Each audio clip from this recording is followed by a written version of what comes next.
Follow the wind.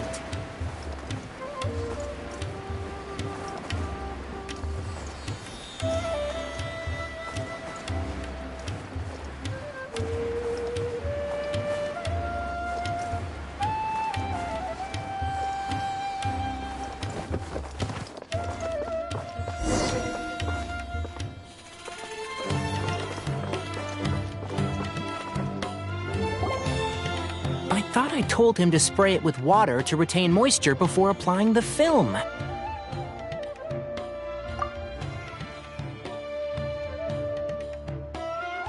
You can't treat a glaze lily like a cactus. If Sanjay does this again, the loss will have to come out of his food expenses.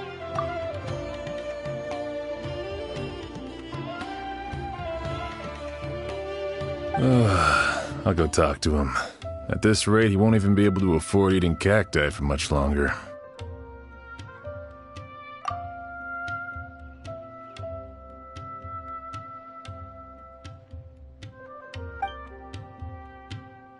Hey, Tainari!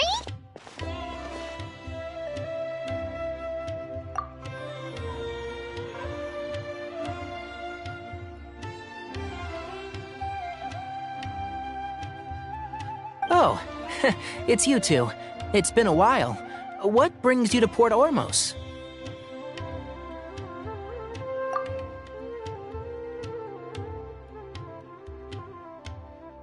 We didn't have anything to do, and this place looked pretty lively, so we decided to stop by. But, what's with all the flowers around here?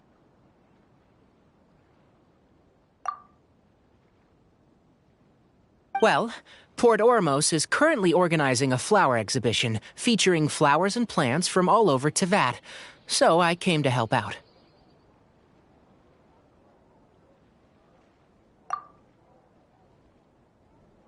The exhibition includes flowers from every corner of the world, each with their own unique properties and needs. With that in mind, the curator commissioned a flower pot from Kasharuar capable of retaining heat and moisture.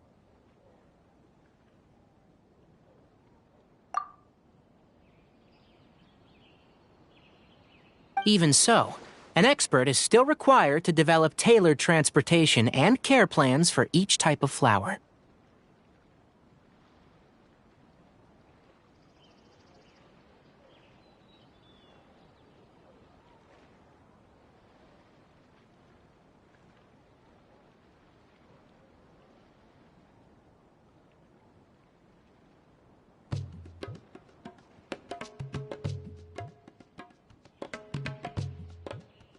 Oh, and that expert is you, right?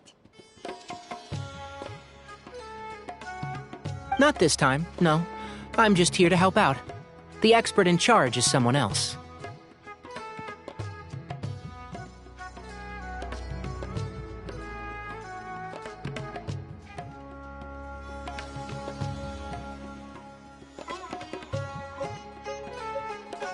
Mr. Tainari! Sanjay! He confused the poisonous bulbs with garlic shoots, and he ate them! Never mind. Forget about what I said about the food expenses. Apologies, Traveler, Paimon. Looks like I've got something to take care of. I'll be back in just a moment. Tainari's busy no matter where he is, huh?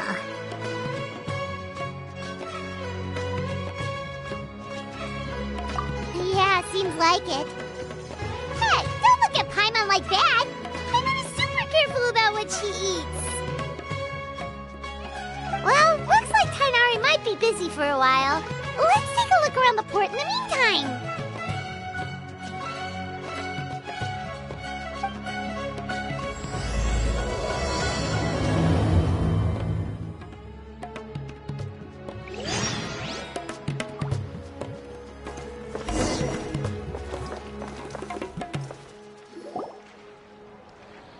Wow, look at these flowers! They smell so...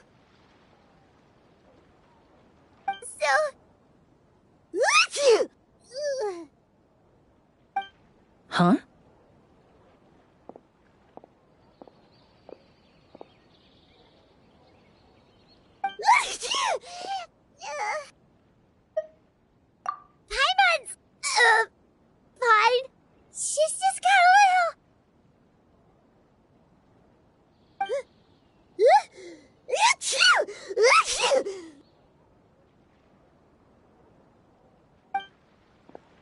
rainbow roses, glaze lilies, and Cecilia's? No wonder. It's getting worse. Why?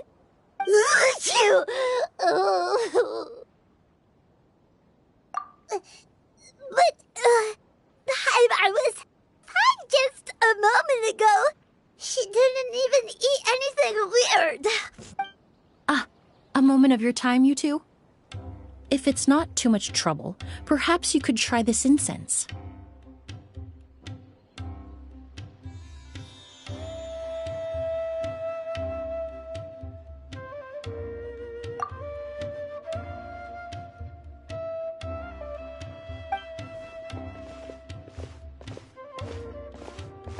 Incense? Oh, the scent is so nice! Wait! Whoa, that was fast! Paimon doesn't have to sneeze anymore!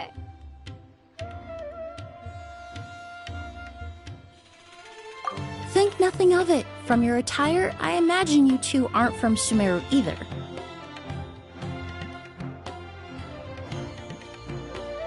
Seeing as we're both travelers from abroad, it's only right that we help each other out should the occasion arise. Oh, so you're here for the flower exhibition too?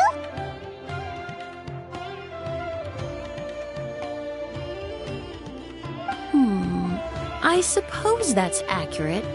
Oh, allow me to introduce myself. I'm Emilie, a perfumer from Fontaine. Paimon is Paimon! Thank you so much for your help just now. Oh, and this is...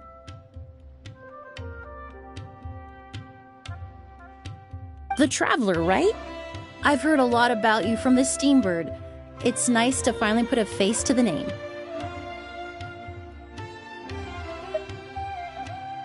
What happened back there? Why did Paimon start sneezing all of a sudden?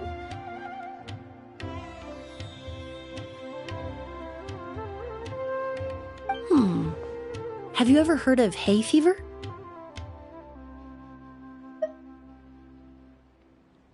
To put it simply, when inhaled, certain pollens can trigger abnormal physical reactions.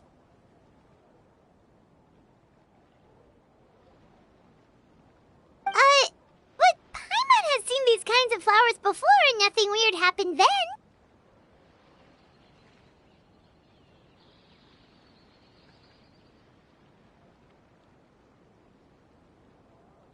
Well, we're all different. The factors that can trigger a reaction to certain stimuli vary by person. In isolation, the effects of certain pollens may seem minimal, but inhaling various types at once can trigger a more overt reaction.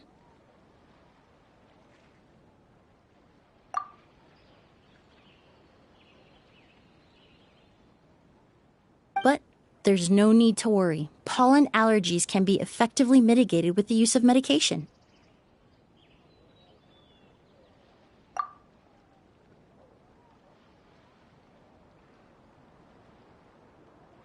Oh, well, that's good.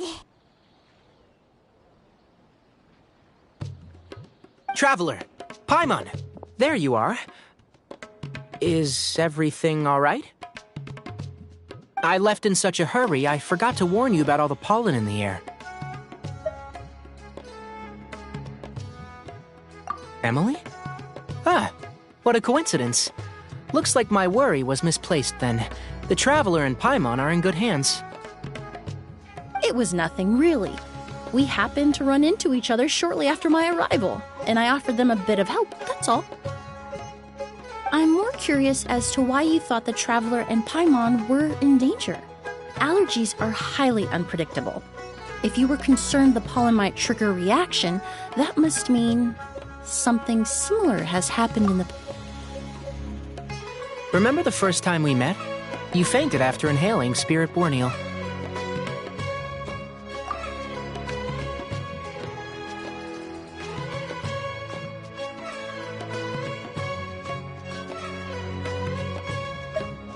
The Spirit Borneal didn't affect Paimon at all, and now she's the one suffering. It makes no sense.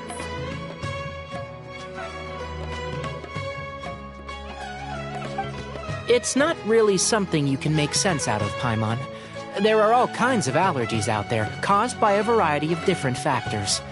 Some people are even allergic to almonds. It's not something you can generalize. Exactly. I even encountered a case in Fontaine where someone had an allergic reaction to soba noodles their family brought back from Inazuma.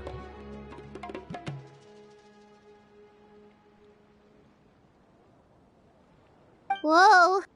Good thing Paimon isn't allergic to anything delicious. In a manner of speaking, although you could say the patients I deal with are rather unusual. In addition to medicine, Emilie is also very knowledgeable about botany. She's taught me a lot about the native flora around Fontaine.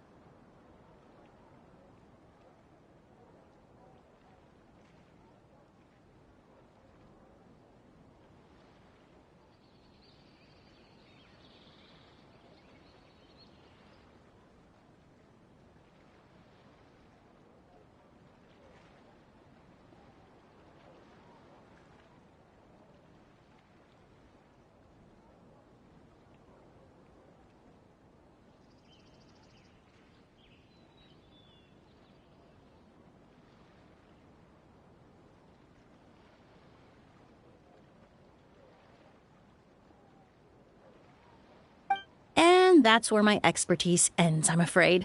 When it comes to breadth of knowledge, Tighnari certainly comes out on top.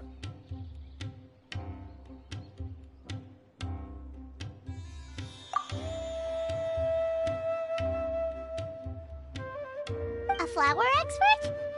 Oh, Paimon's got it! You must be the expert Tighnari mentioned, the one in charge of the exhibition!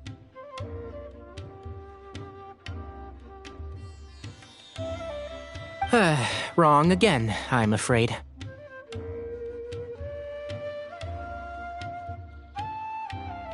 Well, I did come for the exhibition, but only to inquire about the Auguste variety.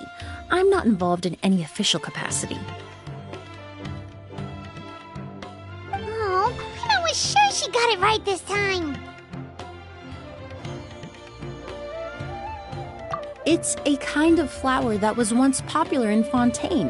The perfume made from it also bears the same name, Auguste.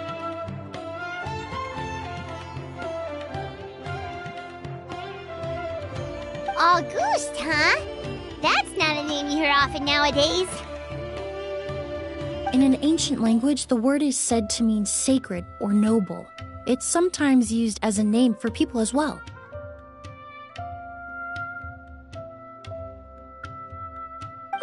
That reminds me, are you familiar with a historical event in Fontaine known as Perfume Mania? Perfume Mania was an event that occurred in Fontaine nearly 20 years ago.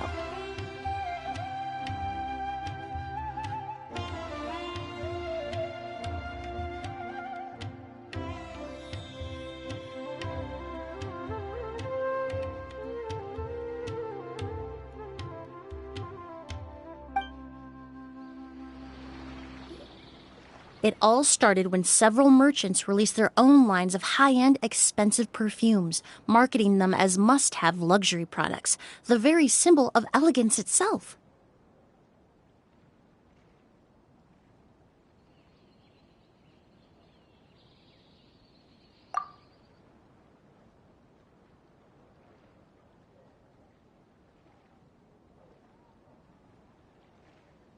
No one anticipated the absolute frenzy this would create on the market, causing the price of perfumes to skyrocket.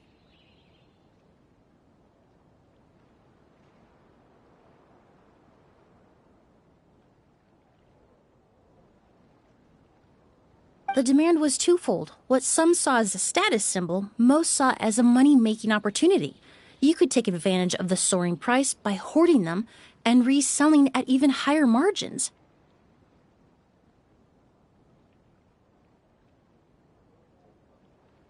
The value of these products became so inflated, regular bottles of perfume were even going for hundreds of thousands of mora.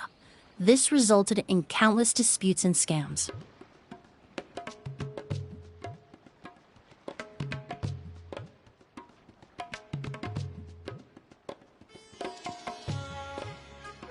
But at the end of the day, perfume is just perfume. The market value greatly exceeded the intrinsic worth of the product, creating an economic bubble that was never going to last.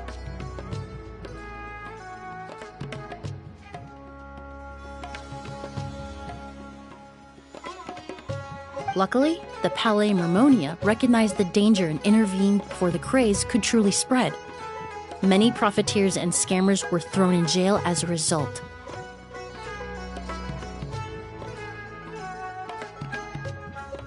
In the end, only a few wealthy families were affected when the bubble popped.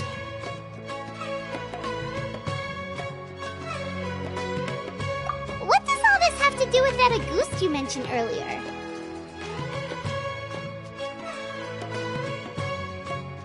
Well, during the craze, the most popular perfume was none other than Auguste. The demand far exceeded the supply, to the point where it once sold for 10 million mora a bottle. 10 million? Then what about now?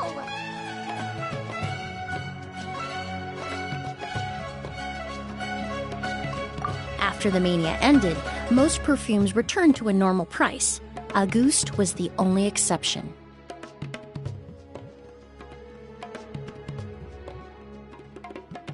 Its namesake, the flower used to create it, went extinct.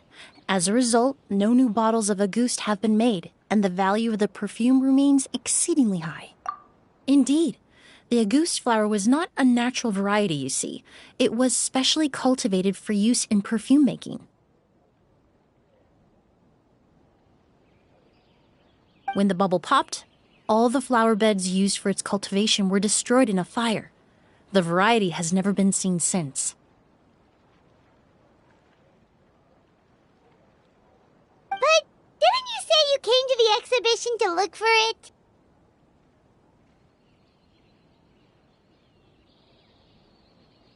Ah, yes. I came to investigate a certain rumor that the Auguste flower has reappeared in Sumeru.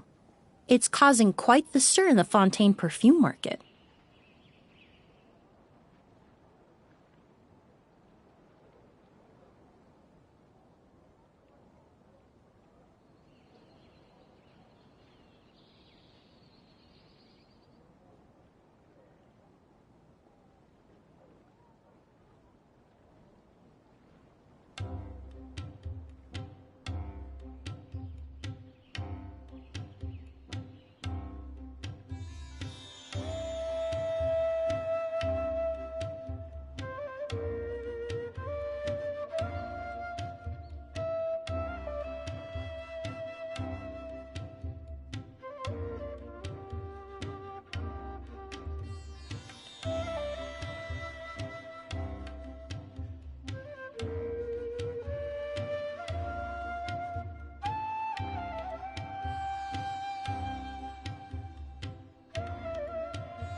Traveler, we should help Emilie look for it.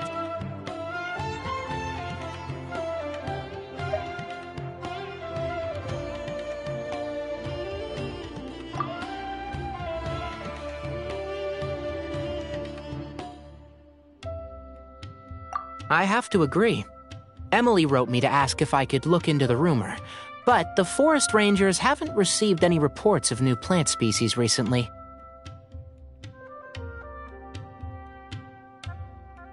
Even if I can locate the flower, I'm afraid you'll be disappointed, Paimon. I don't have any grand mora making endeavors planned.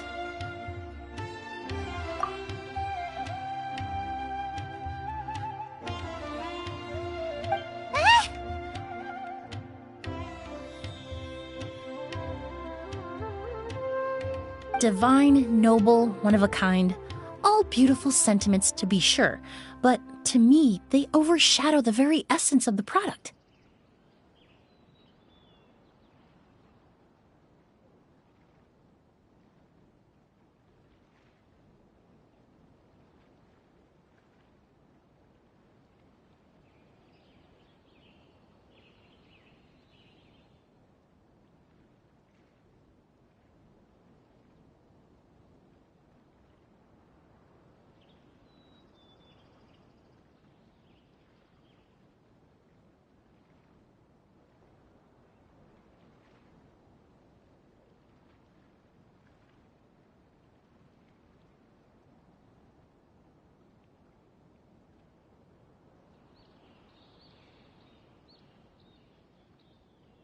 When it comes to perfume, I want people to forget the price and the prestige and focus on the beauty of the fragrance itself.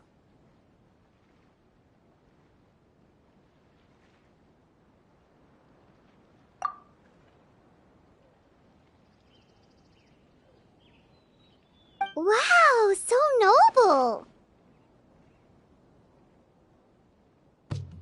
Of course, there's also a more practical reason. In recent years, low-grade counterfeit versions of Auguste have been popping up on the Fontaine perfume market.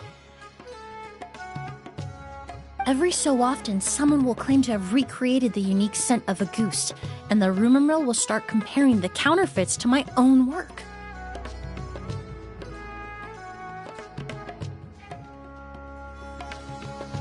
Okay, that's more like the reason Paimon had in mind.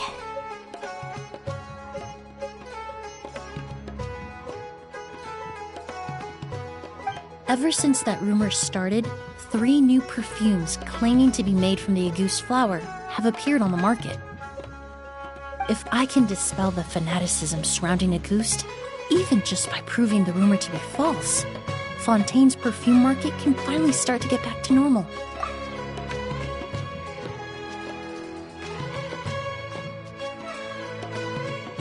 Then I'll be free from all the stories and added meaning and just focus on making what I like.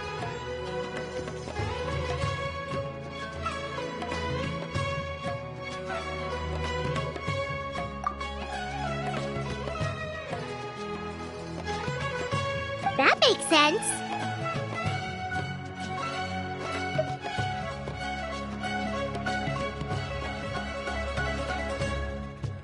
Oh, I would of course be grateful for your help, but I wouldn't want to trouble you.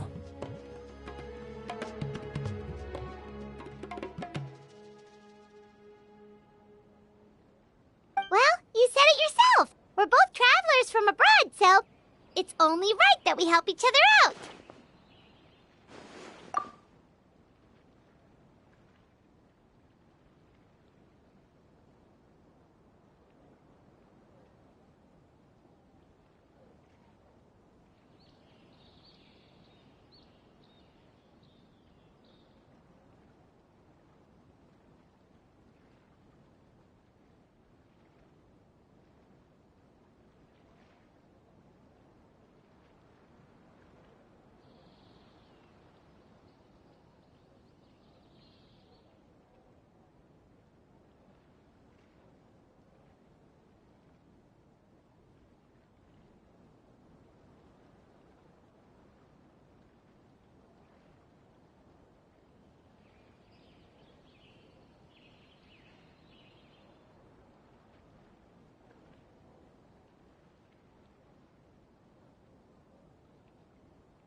I suppose you're right.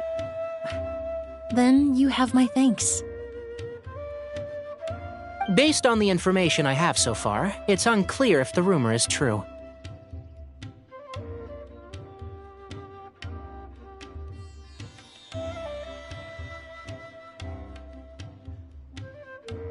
Mr. Edgar also thinks it's too early to say, but you could always go talk to him.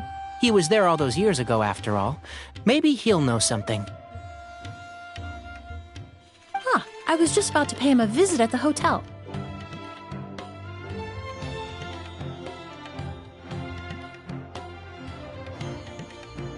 Edgar? Who's that? The person you've been trying to guess this whole time. The flower expert in charge of the exhibition.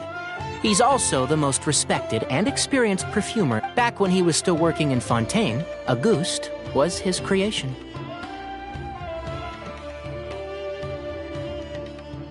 I should also mention, he was my teacher, the one who taught me the basics of perfumery when I apprenticed in Sumeru.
perfumer in Fontaine, but then he came to Sumeru to teach people from Fontaine? It sounds confusing. It's a long story. If you're interested, we can talk more about it when we see him. He should be staying near the hotel.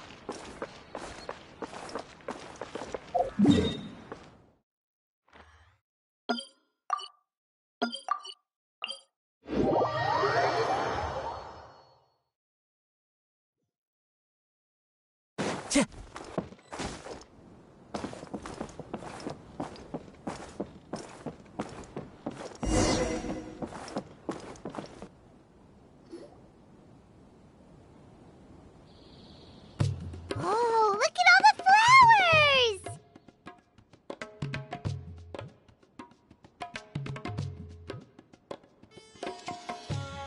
Apparently, the exhibitor paid a large sum to rent out the hotel and surrounding buildings.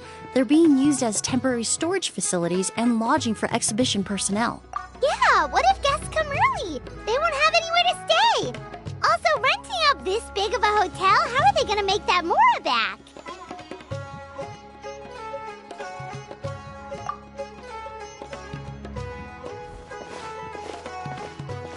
It's been so long, I almost didn't recognize you, Edgar. Well, you and your brother haven't changed a bit. Oh, yeah, all this catching up is nice and all, but let's get down to business. We need to talk about Kyria. Is he... Hold on, we have guests. It's nice to see you again, Master. Emilie? Is that you? Oh, it's been years. Look at you. You're all grown up. I've heard you've become quite the famous perfumer in Fontaine. It would seem the student has surpassed the master.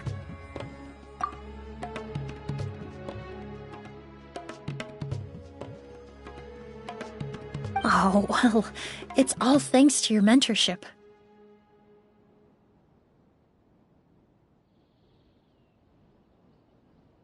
Ah, hardly. I taught you the basics. Hearing you call me master, well, I'm not sure I'm deserving of that title.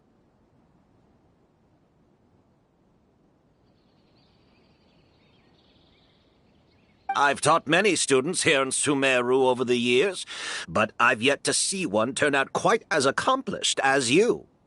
You're the only one who can take credit for that success.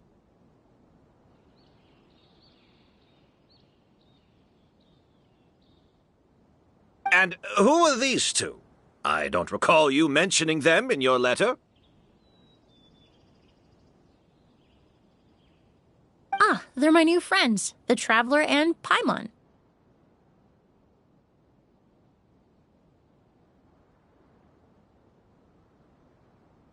Emilie's friends. Well then, the pleasure is all mine.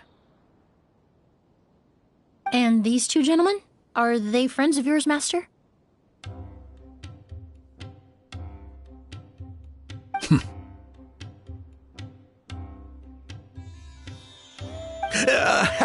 Of course! We're perfume merchants from Fontaine.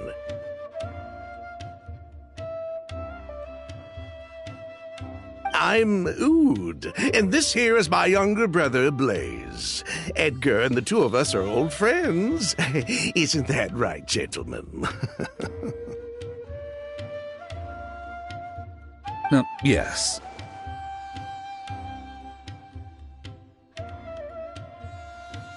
Merchant brothers? You must be here to look for the August flower then.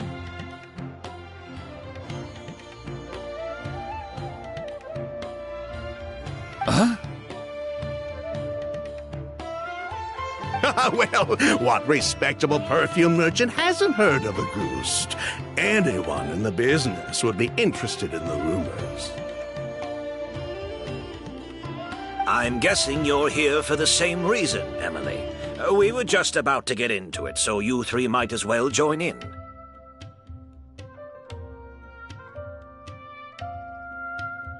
I commissioned a few eremites to do some scouting for me. They searched all over Sumeru, but there were no sightings of the August flower.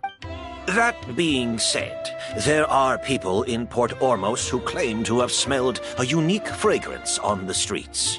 Definitely some of them were merchants who lived in Fontaine 20 years ago. According to them, the fragrance smelled exactly like the August they remember from back then. A one-of-a-kind, divine, and noble scent.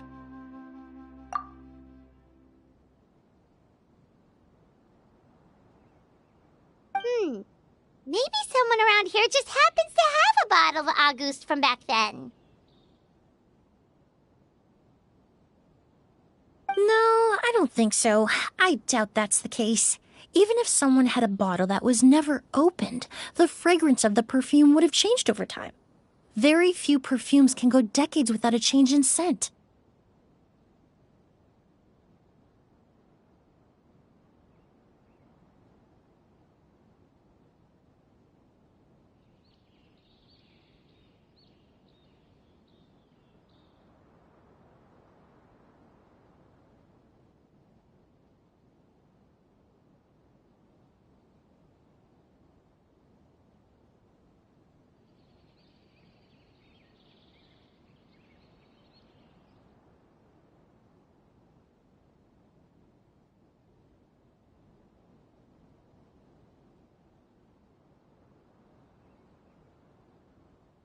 Auguste is even more prone to that kind of shift. Only a few bottles still exist in Fontaine, and their scent would have completely degraded by now. Although, could there be a flower out there with a similar fragrance? Or in accord with the same base notes? Impossible! If Auguste were that easy to replicate, it would never have sold for such a high price all those years ago. The Auguste flower is back. It has to be. Technically speaking, the scent wouldn't be impossible to imitate. Well, let's table that question for now. Edgar, did any of those people mention where the scent was coming from? No. By the time they realized they had smelled something, the scent was already gone. If I hadn't asked about it, they probably wouldn't have given the experience a second thought. Compared to things we see and hear, smells can be much easier to overlook. It almost sounds like someone wearing the Auguste fragrance passed them on the street. Wait, are you saying... Just thinking out loud. Don't pay me any mind. We don't have much to go off of right now, but we can't rule out that possibility. I'll send some more people to investigate. You all traveled so far to be here. Why don't you rest in the hotel for a bit? Oud, Blaze, this is the key to your room.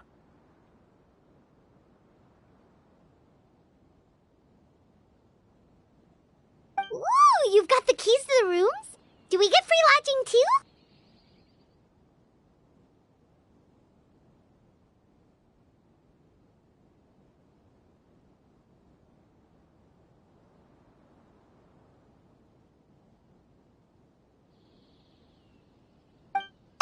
My apologies. All the rooms in the hotel are accounted for, I'm afraid. Most are being used for storage ahead of the exhibition, you see.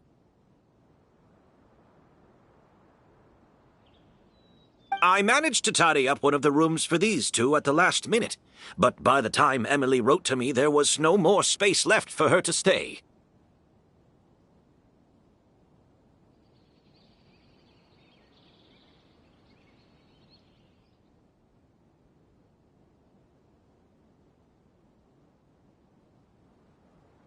Oh, and we just showed up out of the blue. Guess that means there's definitely no space for us.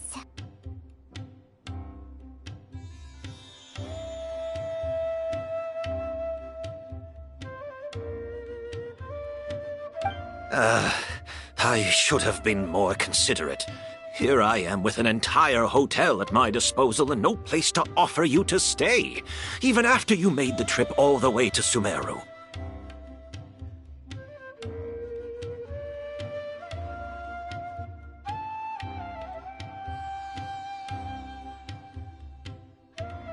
Don't worry, Master. I can sleep on the boat tonight, or I could even camp in the wild. It would give me the opportunity to collect some plant specimens while I'm here in Sumeru. Even better.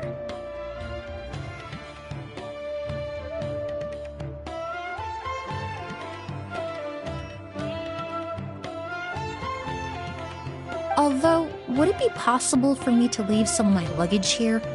It would be rather cumbersome to take it camping. It shouldn't take up too much space.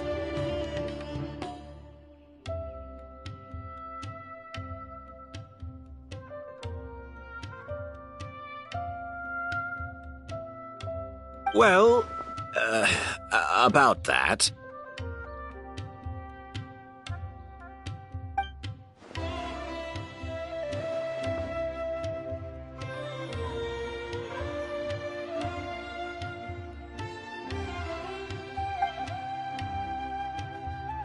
Of course, no trouble at all. My brother and I will keep an eye on them for you, as long as you don't mind, mademoiselle. All right, then. Oud, why don't you take Emilie inside and find a suitable place for her luggage? I'll prepare some refreshments and join you in a bit.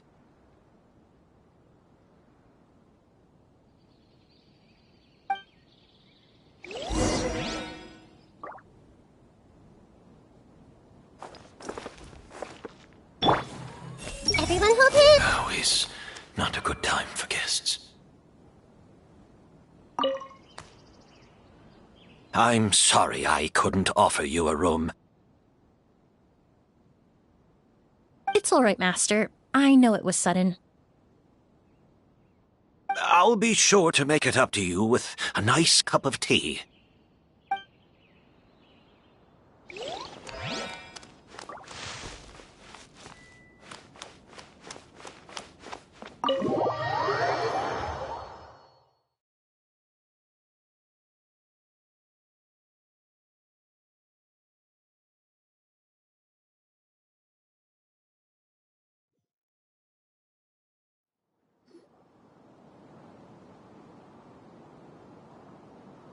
Whoa, the smell of flowers is so strong. Didn't Edgar say he tidied up around here?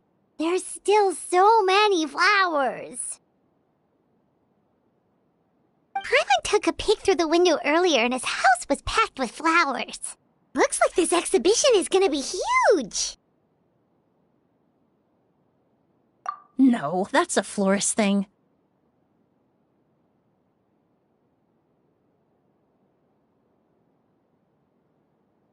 We work closely with the essential oils of various plants, but to maintain a sharp sense of smell, most perfumers prefer to keep their homes free of strong odors.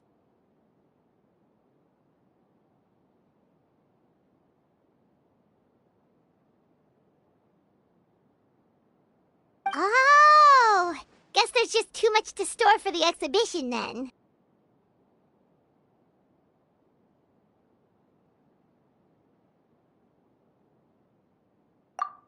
Oh, this room seems to be a connected suite, and my brother will be staying on the other side of the suite.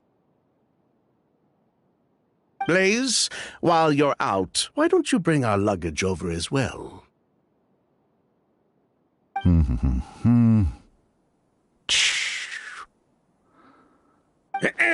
Blaze! Yes, of course. All right, then. Where can we find your luggage, mademoiselle? Blaze will go fetch it for you.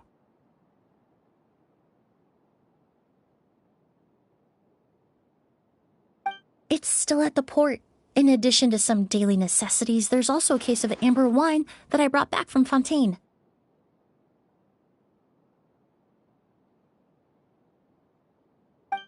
Could I trouble you to bring that back as well? It would be the perfect way to repay you for your hospitality. How generous. I should thank you on my brother's behalf. You've stumbled upon his weakness. He's aloof about most things, but alcohol is his one true love.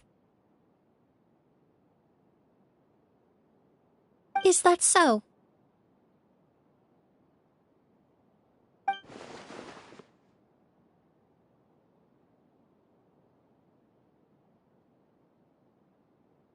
Mr. Ood, Mr. Blaze, thanks for... Hey! What are you doing?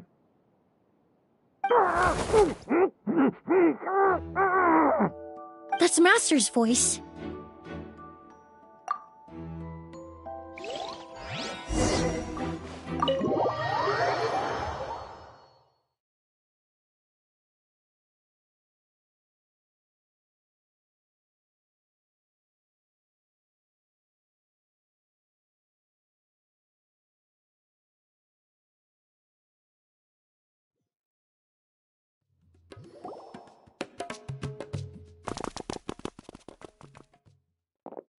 Edgar! Master! Hey, Edgar! Are you all right? Can you hear me? Who did this? Kyria. August.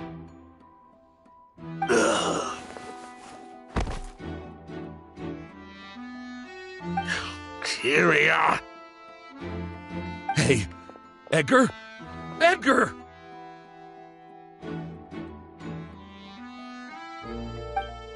No, don't shake him. He's injured. Just leave him to me. You two can... Oh, thank you.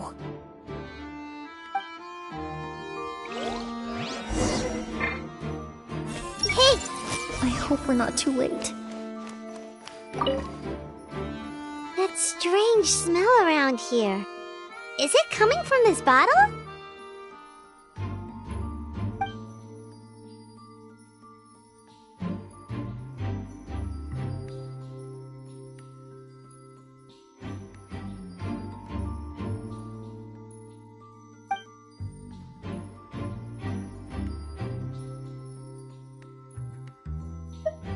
Oh, really? You think so?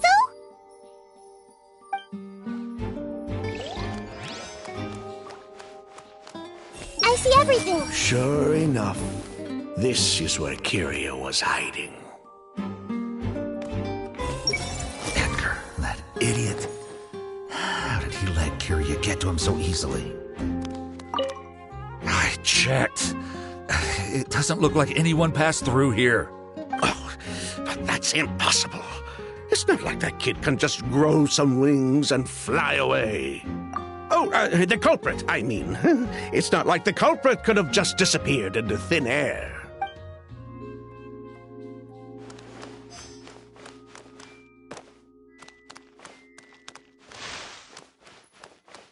Hey!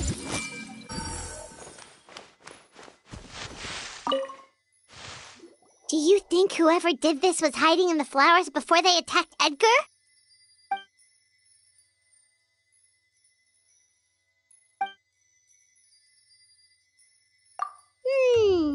True.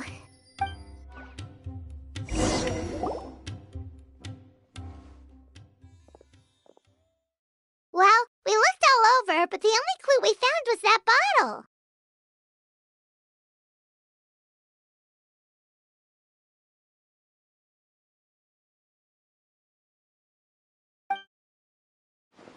The most important thing we can do now is focus our efforts on treating Master. Can you help me move him inside?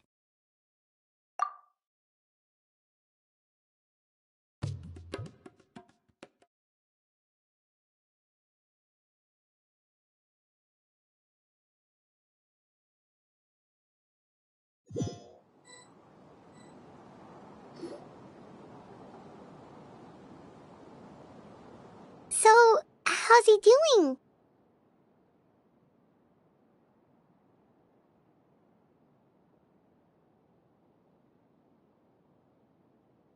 When I administered emergency treatment, I discovered a residue in his nose and mouth. Master was most likely forced to ingest a certain liquid.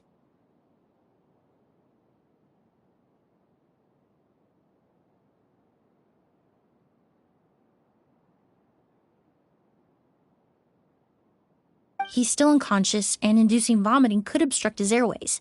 We'll have to look into other clues for now.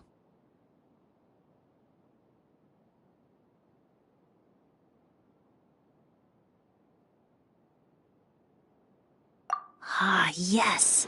The scent is the same, but the chemical composition is still unclear. We'll have to do further tests to determine if it's the same liquid and how toxic it is to the human body.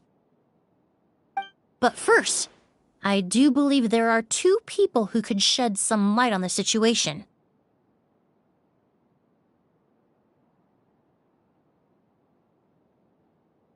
Mr. Sylvain, Mr. Lucien. Wait, you know... Hey!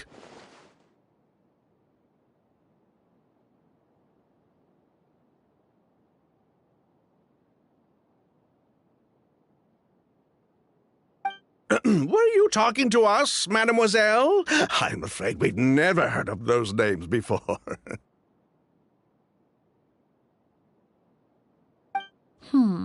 Before arriving in Sumeru, I asked a friend from the Special Patrol to look into the creators of Auguste. There were 4 people in total. The perfumer, Edgar, the one thrust into the limelight, and 3 others. A researcher from Sumeru responsible for cultivating the Auguste flower, and 2 merchant brothers responsible for promoting the product on the market.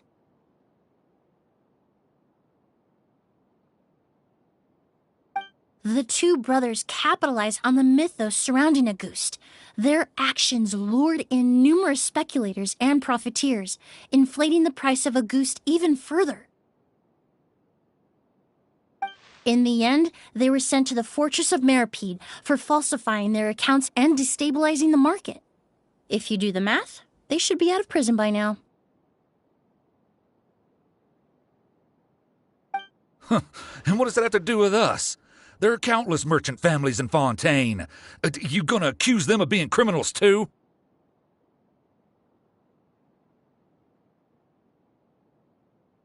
Every time your brother called you Blaze, it took you several seconds to respond. But when I called you Lucien just now, the name registered immediately.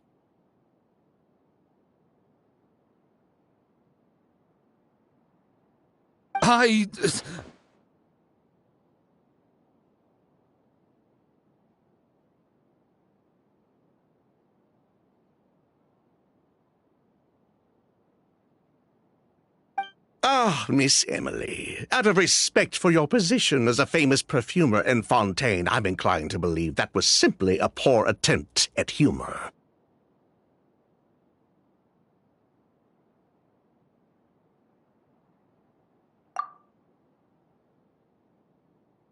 You have a bright future ahead of you. You wouldn't want to develop a reputation as someone who throws around false accusations, especially among merchant circles.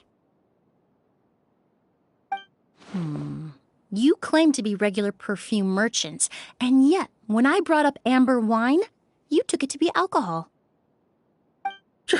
What? Amber wine is a perfume I created several years ago. It wasn't particularly renowned, but I'm certain any respectable perfume merchant in Fontaine would know of it. Unless, until recently, they were living somewhere completely cut off from the perfume world. Somewhere like the Fortress of Meripede, perhaps? Emilie, you little...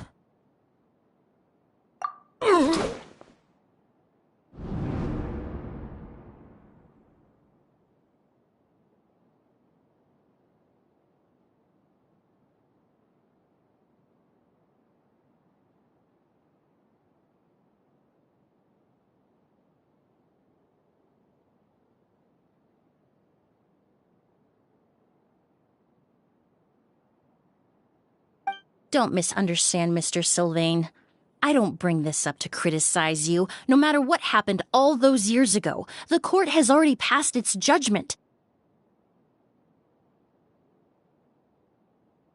But Master's life is in danger. We need to learn whatever we can about the person who has done this.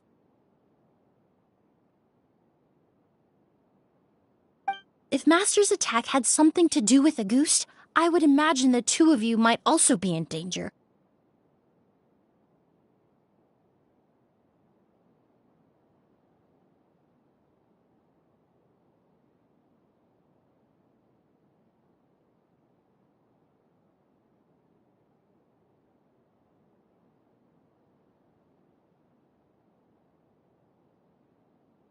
So I'd like to trouble you for some information, if I may. Tell me about Kyria.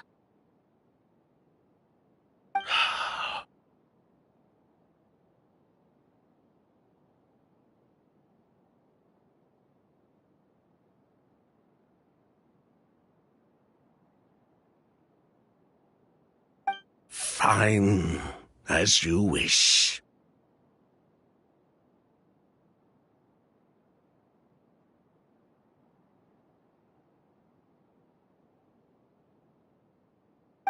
Sylvain! Lucien, if this will help us find Kyria, then it will be all worth it. Besides, we've already told most of the stuff to the Maison Orderly anyway.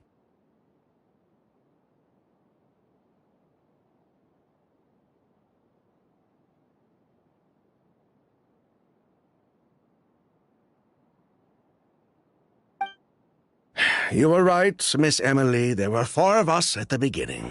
Myself, Lucien, Edgar, and a researcher from Sumeru in charge of flower cultivation, Vijava.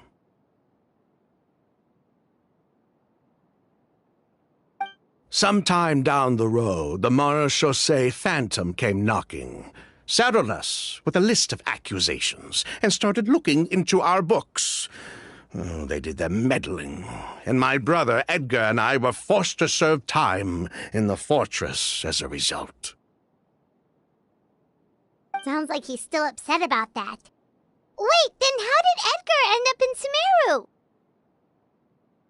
Master was convicted as an accomplice, so he only had to serve a few years.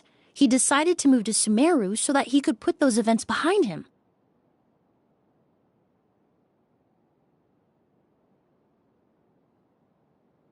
Still, Master was depressed for a long time after that. He stopped making new perfumes and focused on introducing students to the craft instead.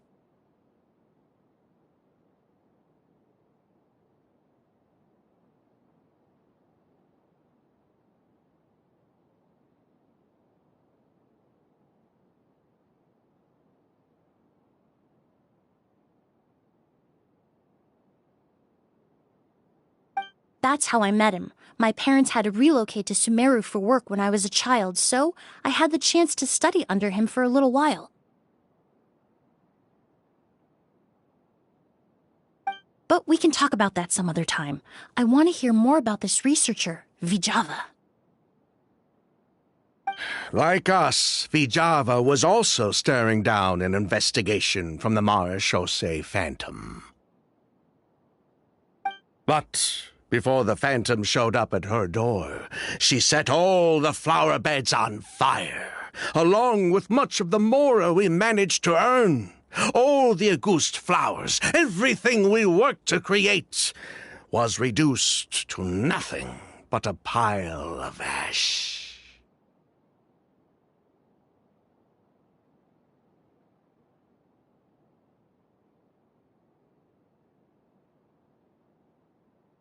But destroying all that evidence, wouldn't that make things worse for her? It didn't matter at that point, because she died in the fire as well.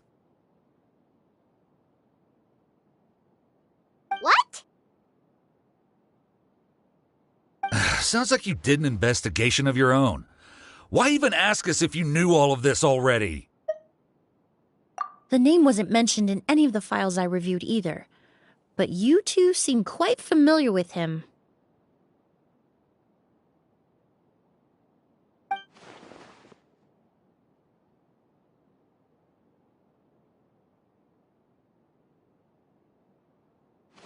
Kyria was Vijava's younger brother. He was just a clueless kid back then. Somewhere in his teens, I think. He helped his sister with her work sometimes, but that was pretty much it. He didn't have any idea what we were doing. Vijava kept him close most of the time. The three of us were probably the only ones who even knew she had a brother. After our operation was compromised, he disappeared. There were no signs of him until recently, when people started saying the Auguste flower had reappeared in Sumeru.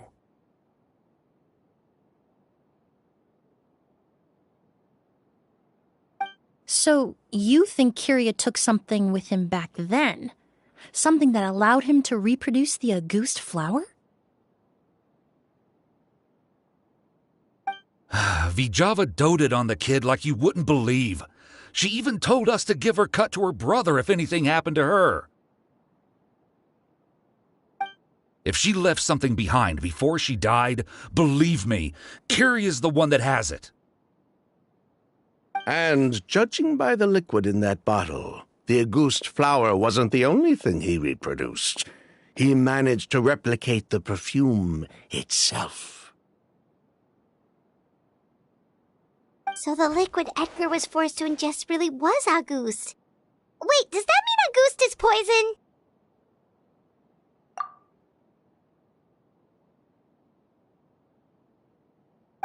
poison? Poison? No, no. Of course not. No perfume is meant to be.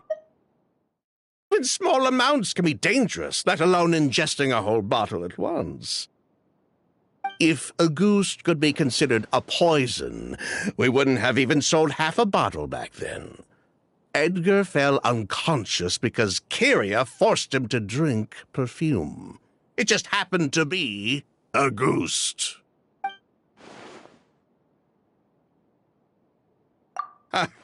He probably thought we had something to do with his sister's death. But to tell you the truth, I have no idea why she did all that. We're not looking for Kyria because we have it out for him. We just wanted to see how he was doing.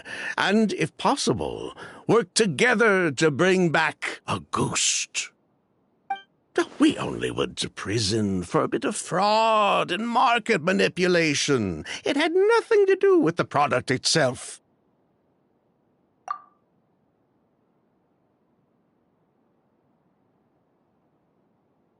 As long as we keep things honest this time around, bringing the product back to market would almost be like honoring his sister's memory. So that's why you never mentioned Kyria during your interrogation? Yes, exactly. We were just looking out for the kid. Anyway, that's all we know. If you're looking for information on what's in Auguste, or what to do if you ingest it, there are only two people to ask. Edgar or Kyria himself. Well, at least we're able to say for certain that the substance Edgar ingested was in fact Auguste. That gives us a direction for further testing. Well then, I'd say that was a very enlightening discussion. Well, glad to hear it. Lucian, let's head back to the room and rest a bit. With everything that's happened, there are things that need reconsidering. Yes, of course.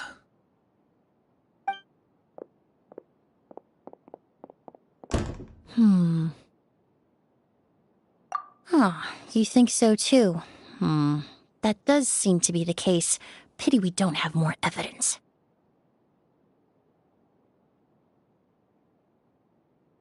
But based on Sylvain's tone of voice just now, I suspect further questioning will only result in more made-up answers.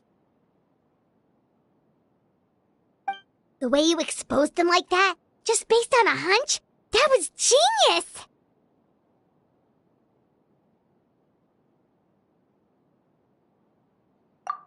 Oh, right! Earlier you said you were only sort of a doctor, and that your patients were unusual.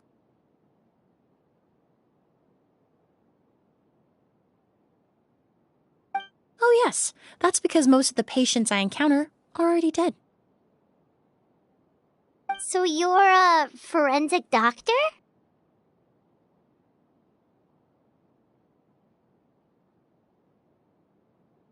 Close. I'm actually a forensic cleaner. Once the forensic team and the Marachese Phantom are done collecting evidence from the scene, I'm in charge of clearing away the final traces my patients leave on the world. In fact, with just a small alteration to the formula, the same tincture used as the base of perfume can also be made into a cleaning agent. Basically, there are two sides to forensics: those who collect evidence to expose the truth, and those who clean up the smells, bloodstains, and other substances left behind at the scene.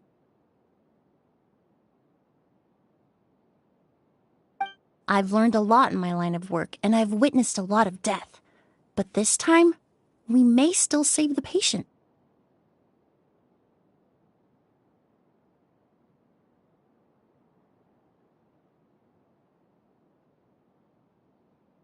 Actually, Traveler, could I trouble you to report back to Tighnari and the officers at Port Ormos? We should update them on the situation. I'll stay here and continue to look after Master. Now that we have a sample of Auguste, I'm hoping further analysis won't be too difficult.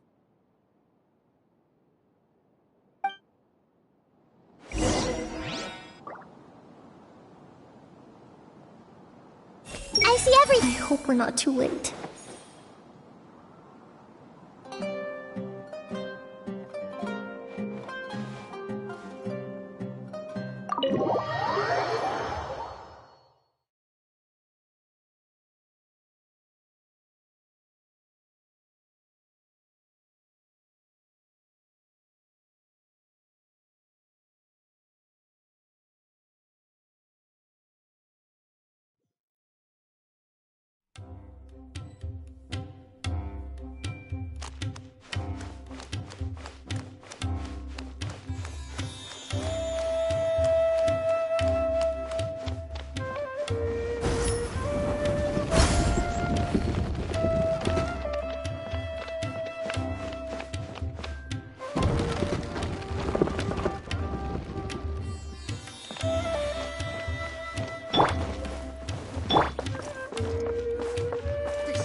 Whoa, why the rush?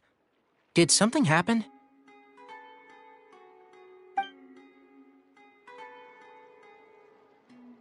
What? Edgar was attacked?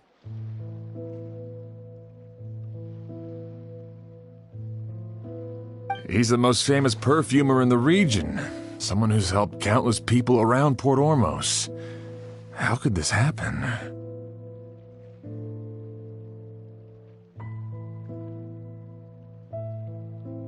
Sheriff, have you received any reports of a suspicious individual fleeing through the bazaar?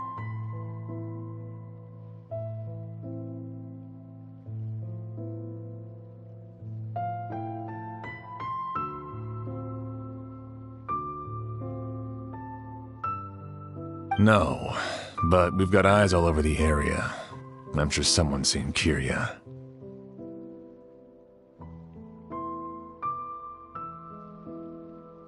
I'll start gathering my forces. We won't let him get away.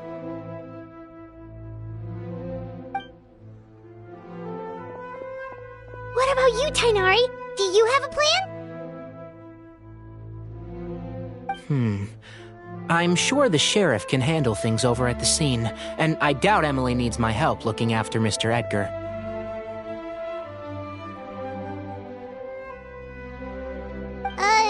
But she said she's not a real doctor.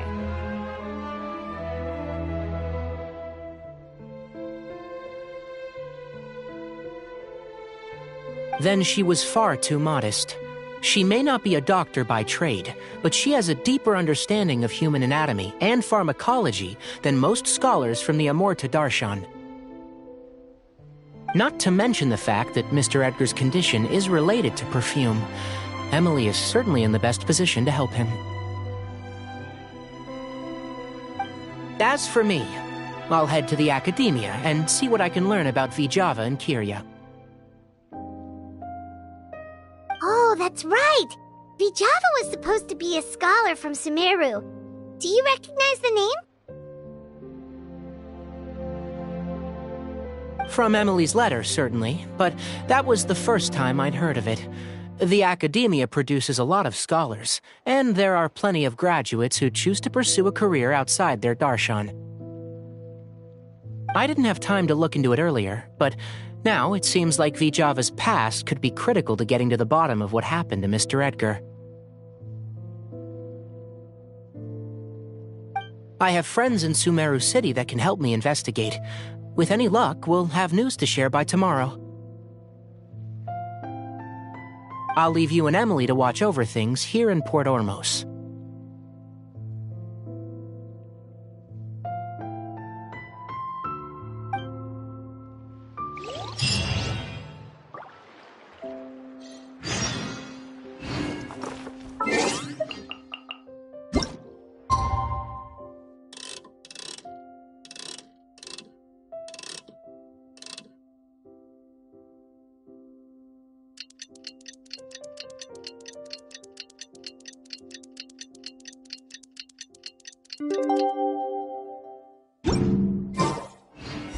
Well, it's been a day. Wonder if Tainari's discovered anything. But things weren't looking good with Emilie's master yesterday. We should check on things at the hotel first.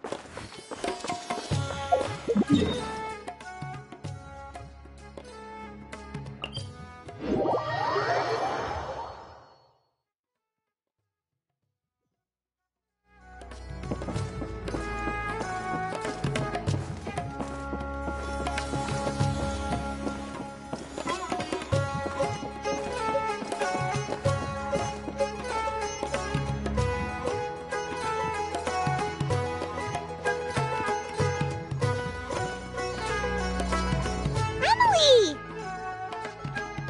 No longer in critical condition, thankfully. He's still very weak, but with a bit more rest, he should regain consciousness soon. My chemical analysis of Auguste also went smoothly, although it certainly raised some questions. I was able to identify the components that give the substance its fragrance, but I also noticed an abnormal trace of elemental energy in the sample. Elemental energy? Hard to say. It was such a minute amount, proportionally speaking, like mixing a single drop of perfume into the ocean. I had to use one of the newest tests developed in recent years to even detect the traces present in the sample. Unless you were abnormally sensitive to elemental energy, I doubt it would have any effect, even if you use the product every day for 10 years.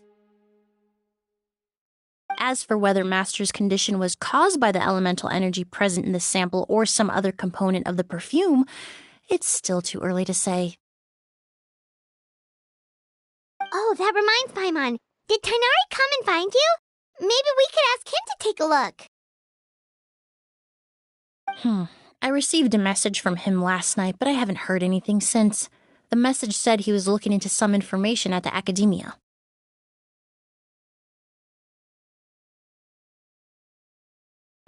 Oh, Paimon thought he might have stopped by to see you first. Excuse me? Is Miss Emilie here?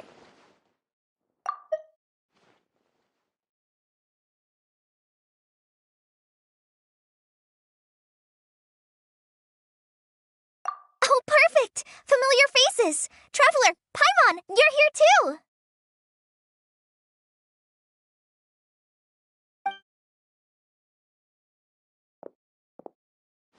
Kale. Ah, of course. Tainari's apprentice. He's mentioned you many times. It's a pleasure to finally meet you. And please, no need for formalities. Emilie is just fine.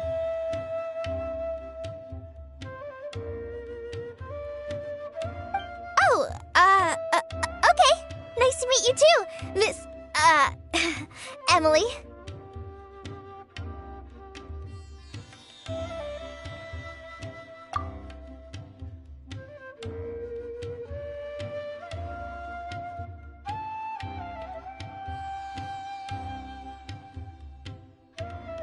Did Tainari send you here, Kale?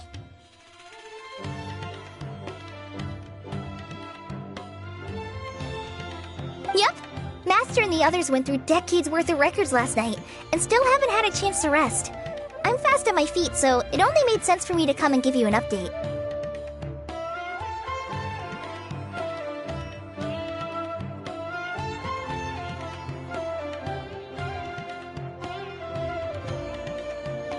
Anyway, based on what they've reviewed so far, they believe there's no indication that a researcher by the name of Vijava ever passed through the academia.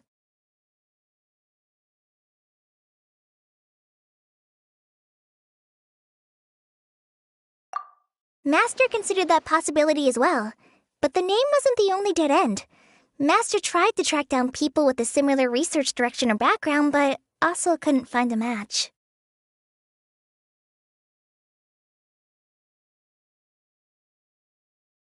How is that possible?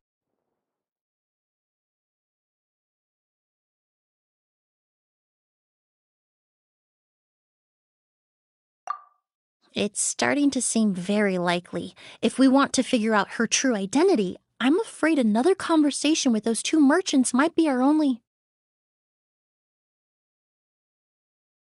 Hey! Lucian! It's Sylvain! Wait, you don't think Kirio came back, do you? That seems impossible. If someone came in or out of the hotel just now, we would have seen them.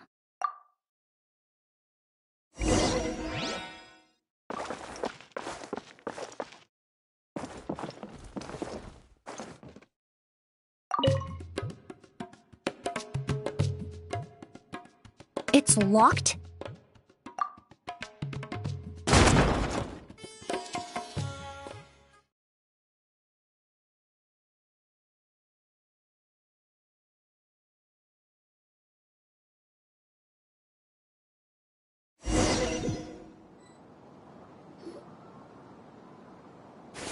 Lucian!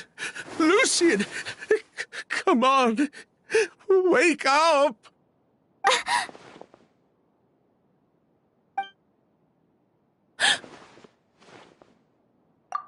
Emilie, Emilie! My brother, he's gonna be okay, right? He's just unconscious. Like what happened to Edgar.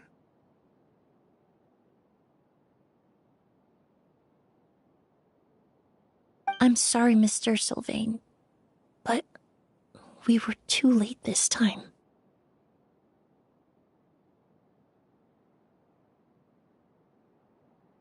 No, that's not possible. Traveler, Kale, Mr. Sylvain has gone through a huge shock. He needs some space to calm down. Could one of you take him next door? It's not good for him to look at his brother's body like this. Of course. Leave it to me. Thank you both.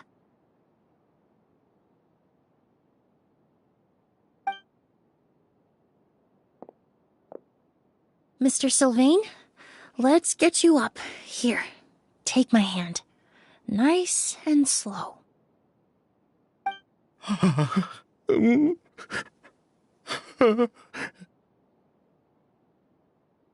We'll take things from here. Just focus on getting some rest.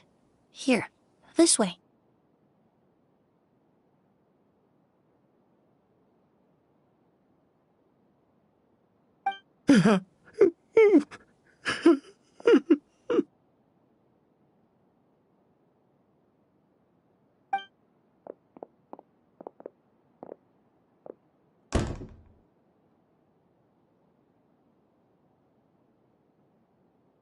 Poor guy. He's like a shell of his former self.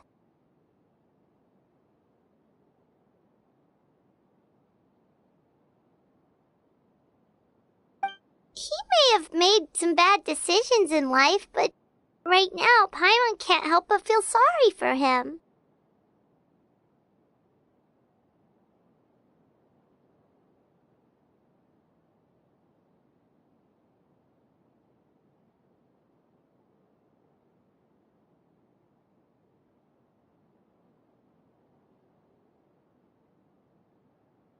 Good person or bad, the death of a loved one is equally painful.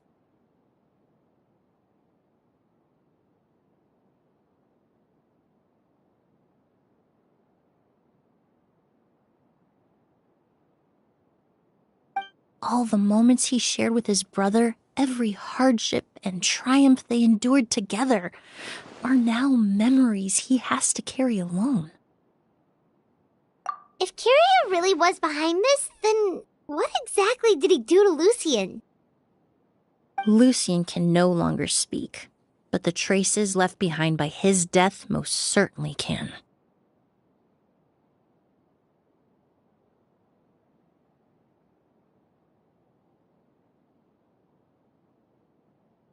Traveler, I've got things covered here at the scene. I'll leave you to contact the sheriff.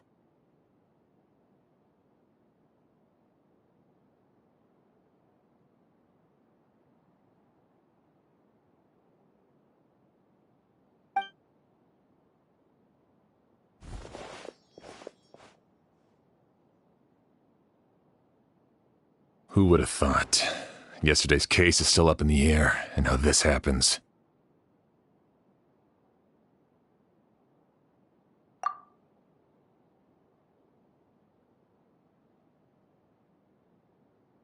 Miss Emilie, I heard you're an experienced forensic doctor.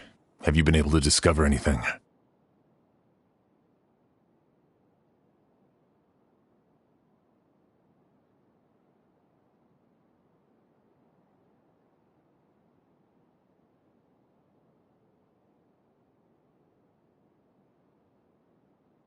Oh, I'm not actually a forensic doctor. I just happen to have some relevant knowledge.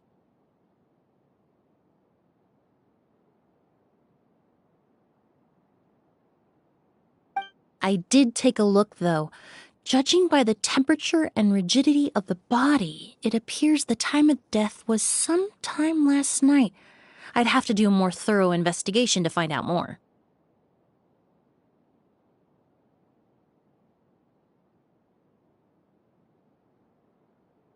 Then, would you mind helping us investigate? Before he left, Tainari said we could trust your judgment if something like this were to happen.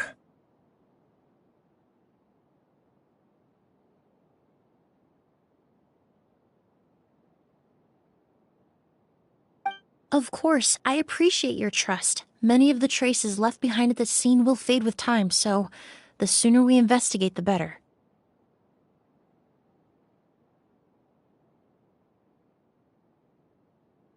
We'll help too. We don't know much about dead bodies, but you can leave the other clues to us.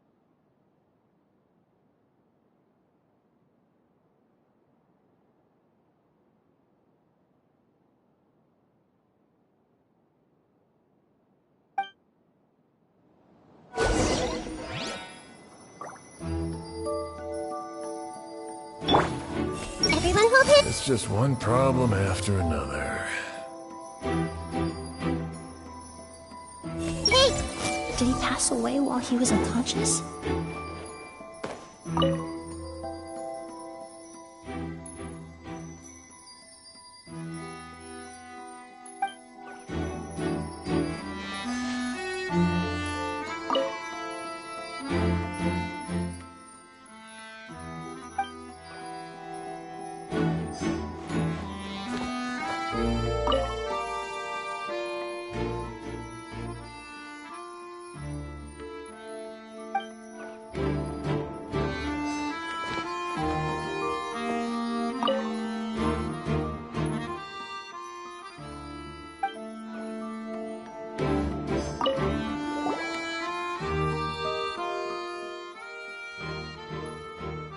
And the windows are shut tight too. Seems like the only way to get in would have been through Sylvain's room. Well, Looks like we've investigated as much as we can. Let's go report back to Emilie and Sham.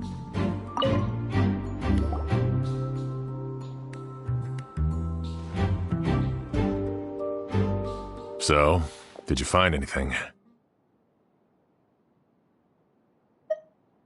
Paimon can show you. Here, it'd be something like this.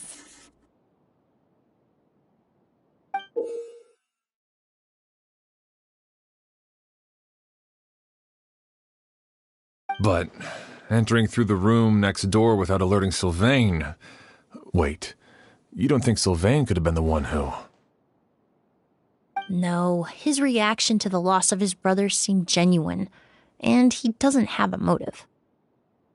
Then what could have happened last night? I know Sylvain is still in shock, but he's our only available witness. We have to take his statement. I agree. Also, I've made some new discoveries, so we might as well head next door and go through everything together.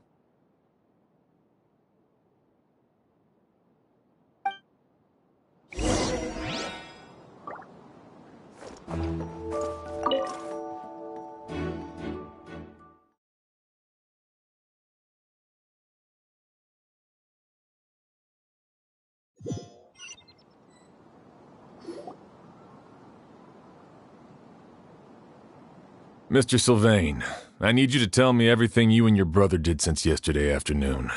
Did you see or hear anything strange? After Kyria attacked Edgar, my brother and I were incredibly careful.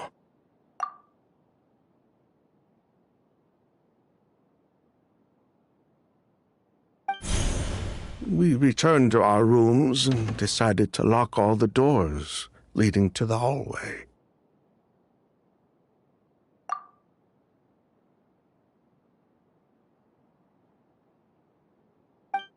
The only door we kept unlocked was the one connecting our rooms. That way, if we heard any commotion coming from the other room, we could help each other.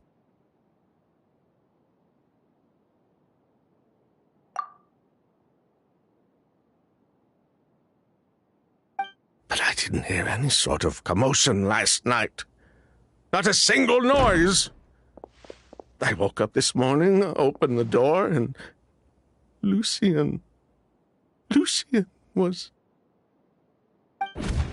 So, no movement from the room next door.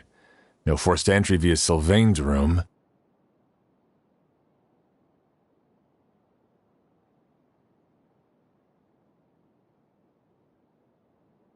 No signs of a struggle at the scene, and no external injury on Lucian's body. What kind of cause of death are we dealing with here? I did notice a few things about the body. Lucian's pupils were dilated, and his skin was flushed, very similar to Master's symptoms after the attack yesterday. There weren't any traces of liquid in his mouth or nose, so it's unlikely he was forced to ingest anything. The more plausible explanation is that he inhaled a substance without knowing it, and I'd say that substance was likely a ghost. A goose? No, that's not possible. Inhaling a goose won't kill you. And anyway, it would have been for just one night. No, that's not what I meant. Emilie, you ran your tests, didn't you? Go on, tell everyone whether you found any poison. No, I didn't find any common toxins. See? A ghost is harmless. The market response proved that years ago. That may be true for most people, but not for everyone.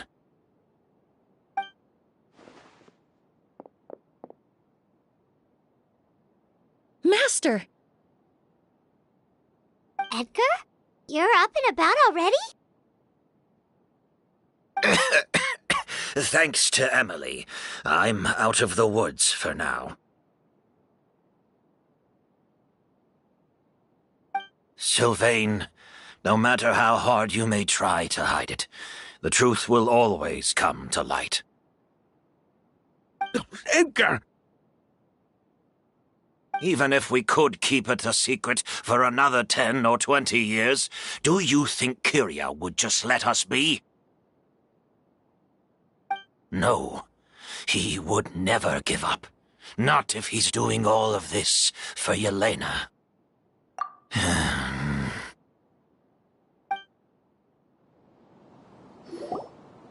That's Vijava's real name. Yelena wasn't a scholar from Sumeru. She was an exiled Fatus from Snezhnaya. A Fatus?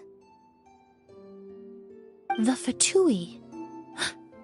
Well, that means the elemental energy present in Auguste was... Ah, so you've already detected it.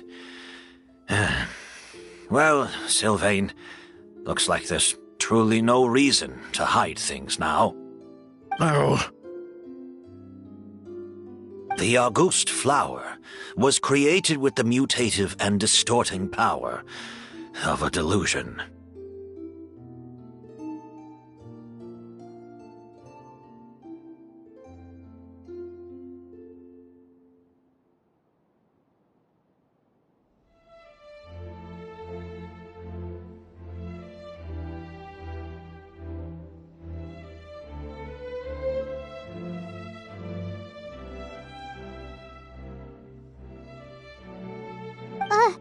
A delusion?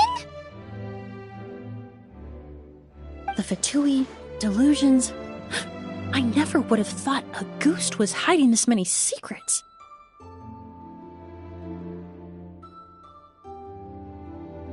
Born of a delusion, Auguste contained distorted elemental energy.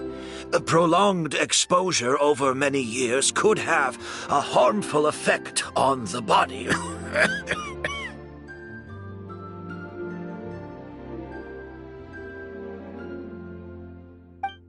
That's enough, Edgar. I'll take it from here. At first, Yelena wanted to keep refining the perfume and the flower, but no one knew how long the perfume mania was going to last back then. It didn't have any effect on ordinary people anyway. Every day we postponed going to market was another day of lost earning potential.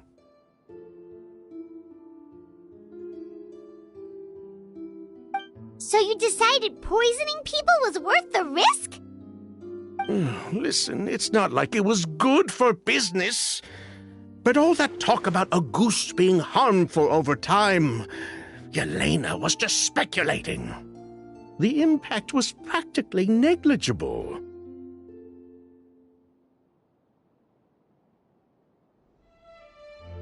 Unless you were particularly sensitive to elemental energy or had an entire bottle shoved down your throat like Edgar, you could use the product for decades and be completely fine.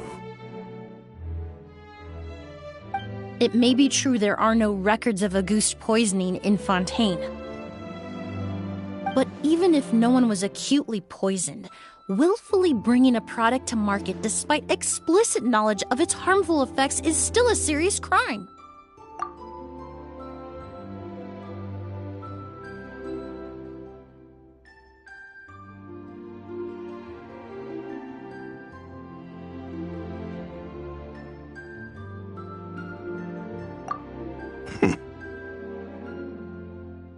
That explains why you were so intent on keeping Yelena and Kyria's involvement a secret all this time, despite readily confessing to all your financial crimes.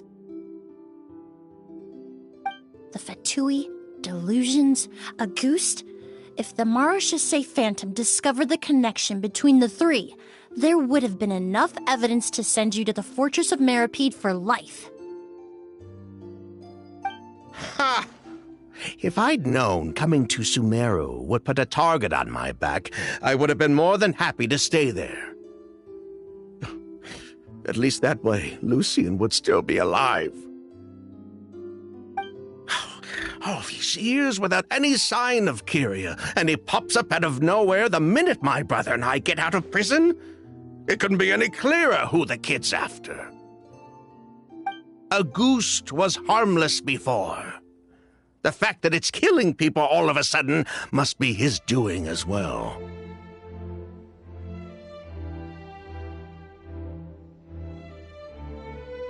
So there's bad blood between you. What about Yelena's death? Was that a cover-up too? A way to destroy evidence? I'll admit, we thought about it at one point. We took care to disguise the products circulating on the market, and no one was questioning Yelena's fake identity. But if the Mara Chaussee Phantom decided to look into the flower beds, it would have been the end. Yelena's ties to the Fatui, the role of the delusion, everything would have been exposed. Before we could even put our plan in motion, Yelena beat us to it. She burned all her flower beds and threw herself into the fire as well. But if her goal was to destroy evidence, there would have been no reason to do that to herself. Yeah, she could have just burned the flower beds and fled with her brother. I thought about it for a long time, but it wasn't until just now that I finally understood her reasoning. Everything she did, it was for her brother, Kyria. One of the reasons they defected from the Fatui was the deterioration of Yelena's body due to her excessive use of a delusion. She didn't want her brother to follow in her footsteps after her death. After arriving in Fontaine, Yelena continued using the delusion to cultivate the Auguste flower, weakening her body even further. There were times when she couldn't even walk.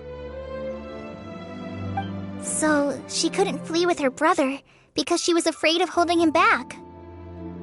If her true identity was exposed, she and her brother would face pressure from both Snezhnaya and Fontaine.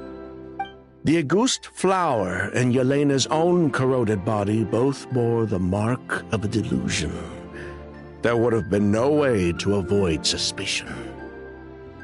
So, in the end, she burnt it all to ash, including herself. With all the evidence erased, Kyria was free to take the Mora and run. So the wealth you earned from Auguste, it wasn't destroyed in the fire. Yelena gave it to her brother? Most likely.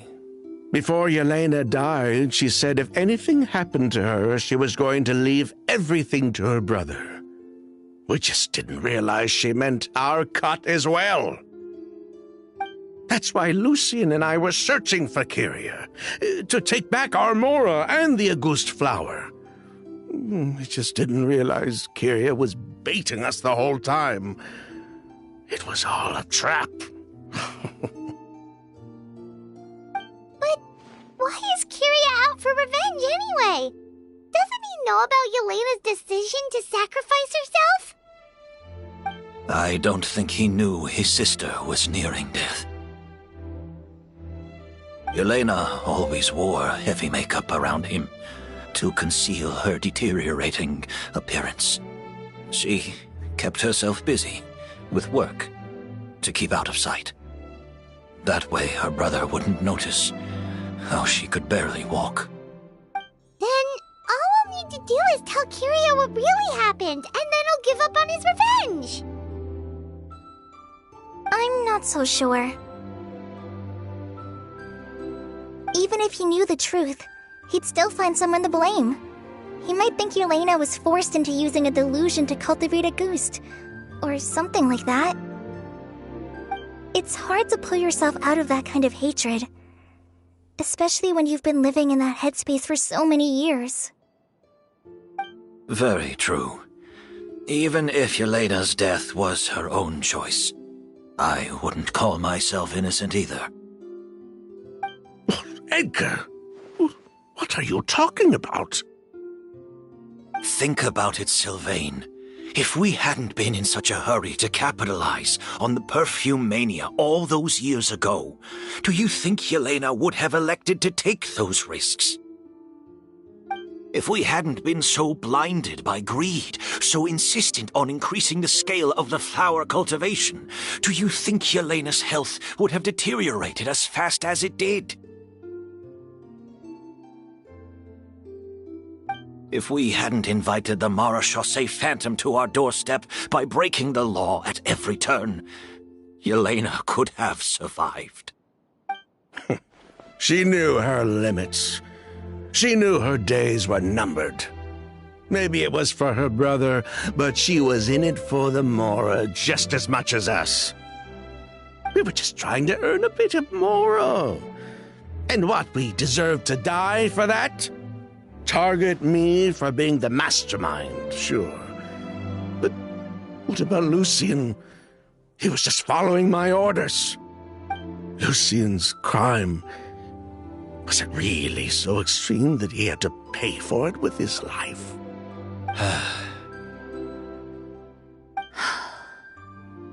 The only person that can answer that question is a judge.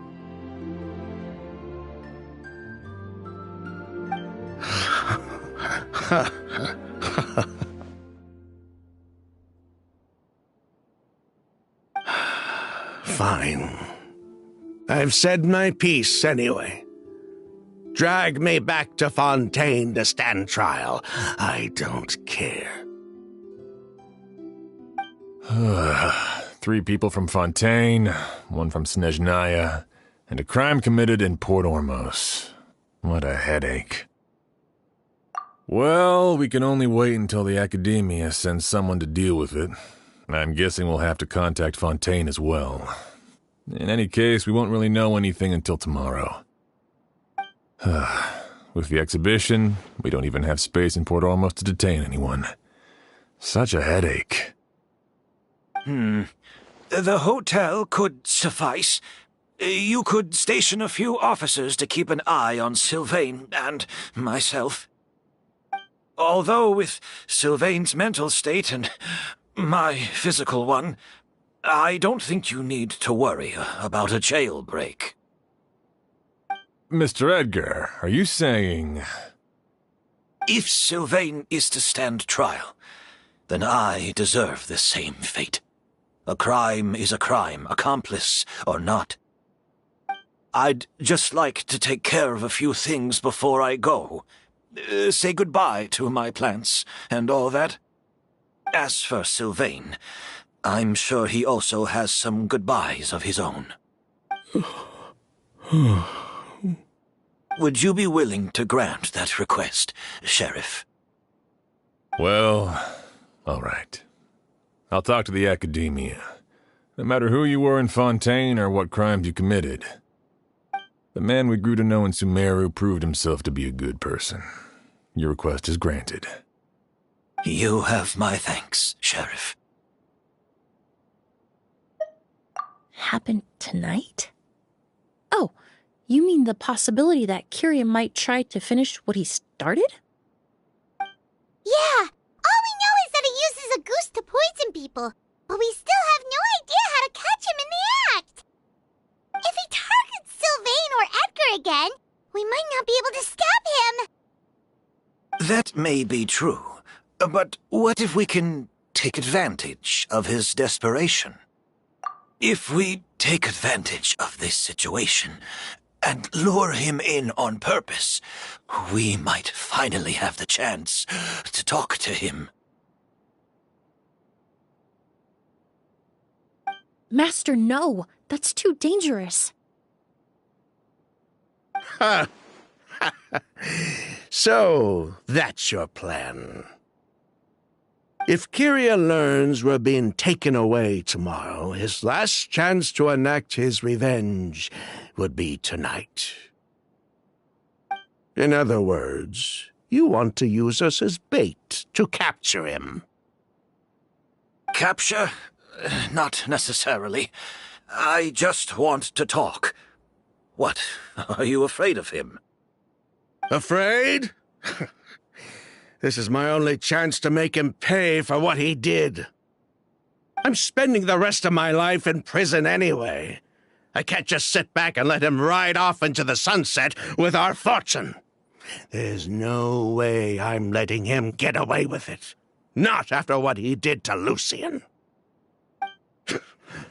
As for the danger, everyone else just needs to make preparations in advance to protect us. I'll admit, it could work. We just need to spread the word that Edgar and Sylvain are leaving tomorrow. Then I'll station some of my men around the hotel. If we have your assistance as well, our chance of success would be even higher. I still have some reservations. But if you insist on carrying out this plan, I won't deny you my help. I'll also keep watch. Although I think Sylvain and myself should remain alone in our respective rooms. If Kyria noticed another person in the room, he might decide to turn back. And besides, it's possible he's already transformed Auguste into a potent toxic gas. You mean if he doesn't see a way to get his hands on the two of you, he might get so desperate that he'll just start using Auguste on everybody? If that were to happen, everyone standing guard, even the innocent citizens in Port Ormos would all be in danger. That's why everyone else needs to keep to the shadows.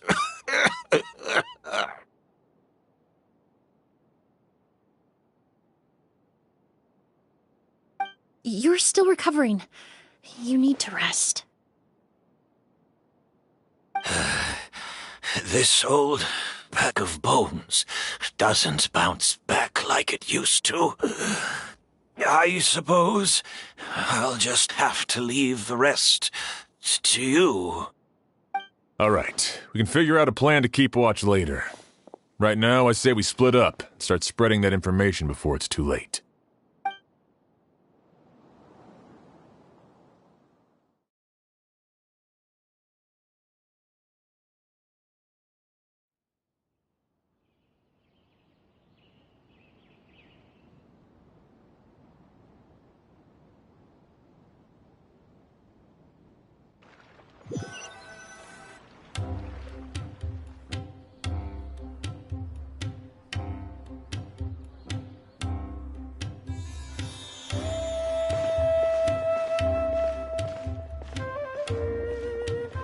Have you heard?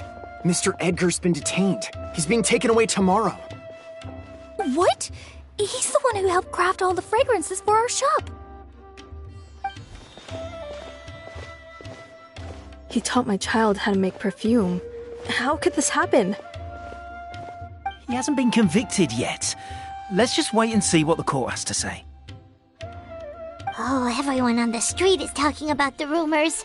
No matter where Kyria is hiding, he must have heard them by now. Let's head back to the hotel and take a break. We can see how the other preparations are going while we're at it.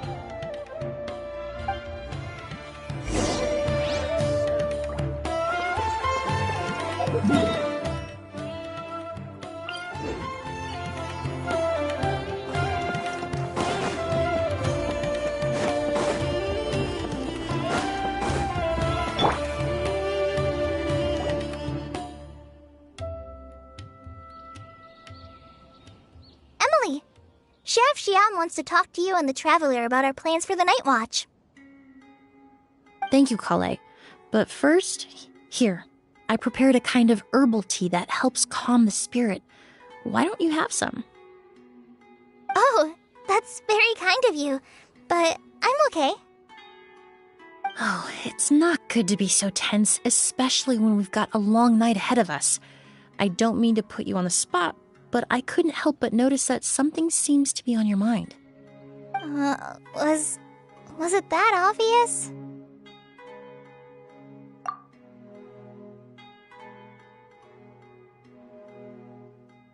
You seem very preoccupied with Kyria's revenge.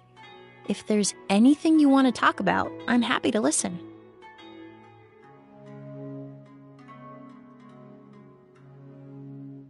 Oh,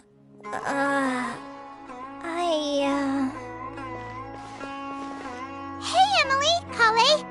Oh, are we interrupting something?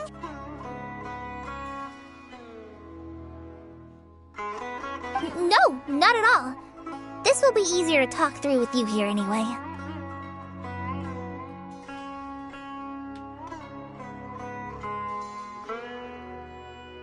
I've just been thinking. If Kyria has the capacity to commit murder while remaining completely undetected, why didn't he target Sylvain along with Lucien last night? There was just a single door separating them. If his intention was to target both brothers, then there was barely anything standing in his way. Don't you think? When I accompanied Sylvain to his room after Lucien died, and saw how distraught he was, I suddenly realized. Maybe Kyria did that on purpose. Maybe he wanted Sylvain to experience the pain of losing a loved one before he completed his ultimate revenge.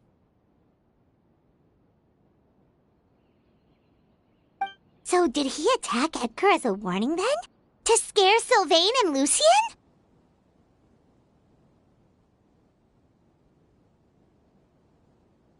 Based on what we've heard about Kyria, that may very well be the case.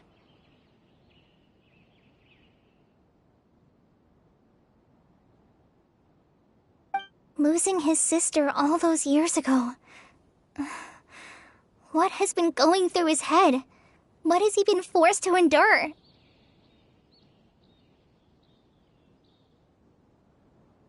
Whenever I get to thinking like that, I just can't help but wonder. If I were in his place, would I be able to let go of that hatred? I'm sorry. I know I shouldn't think like that. Not after everything he's done. But I just can't help it.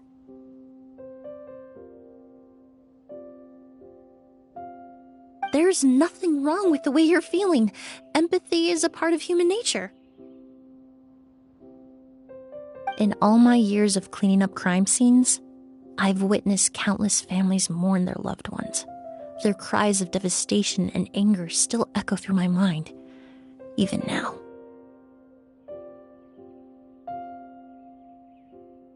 Some of them even try to stop me, begging me not to erase the last remnants of their loved ones. But getting swept up in those emotions will corrupt your judgment.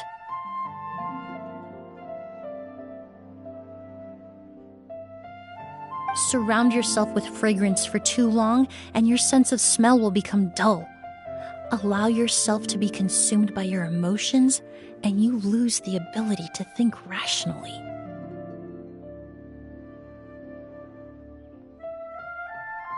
So while you hold on to that sense of empathy, you also need to ask yourself,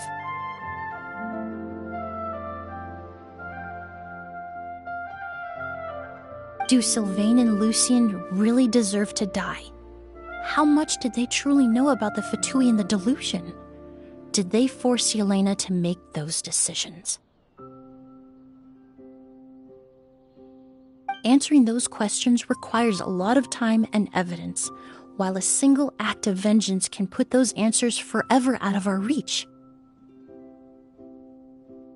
I've witnessed a lot of deaths in Fontaine. When someone dies, a certain amount of information can be inferred from the traces left behind at the scene. But generally speaking, death will just leave most questions unanswered, and the whole picture ever incomplete. Once you're consumed by hatred, it will become next to impossible to think about things that way. For someone like Kyria, I'm sure right and wrong lost all meaning a long time ago.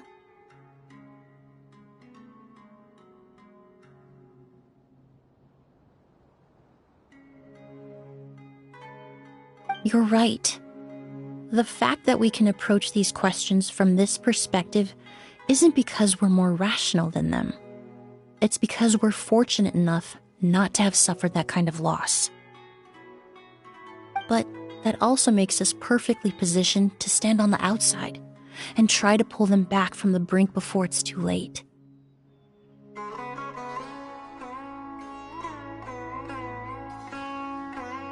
I understand Kiria's decision, but I still want to stop him. Master, Sylvain, and Kiria. They all deserve to survive.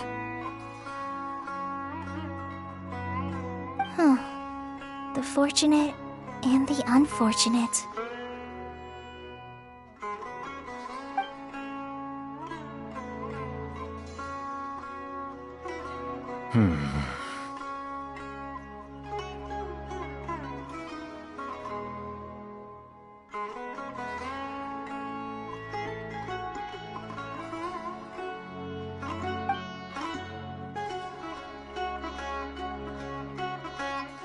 Emilie, Traveler. Huh? Edgar, you're here too? Oh, it's you two! Didn't you head back to your room to rest, Edgar? Is it really okay for you to be out and about like this? A little exercise never hurt anyone.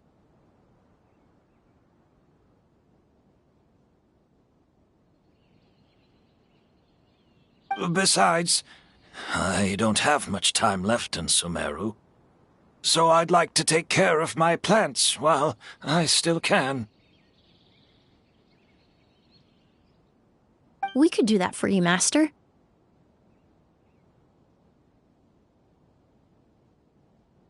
No need. I've grown attached to these flowers, and this is my last chance to say goodbye.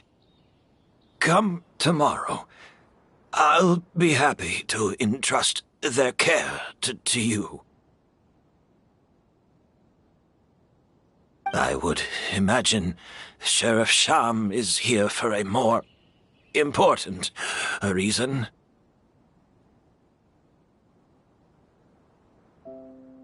The Night Watch! You mentioned earlier that we still need to confirm our plans.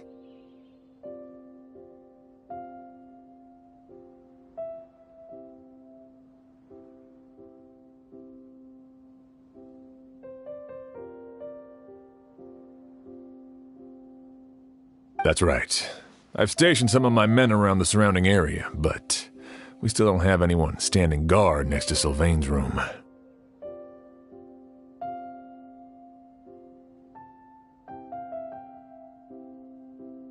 Exactly. After some discussion, we concluded that Sylvain has the highest risk of being attacked next. You're the most skilled fighter here, Traveler. And Emilie's expertise is sure to come in handy in a pinch. That's why I want you two stationed next to Sylvain's room. So, are you up for it? Sounds perfectly reasonable. I'll be glad to have your help tonight, Traveler.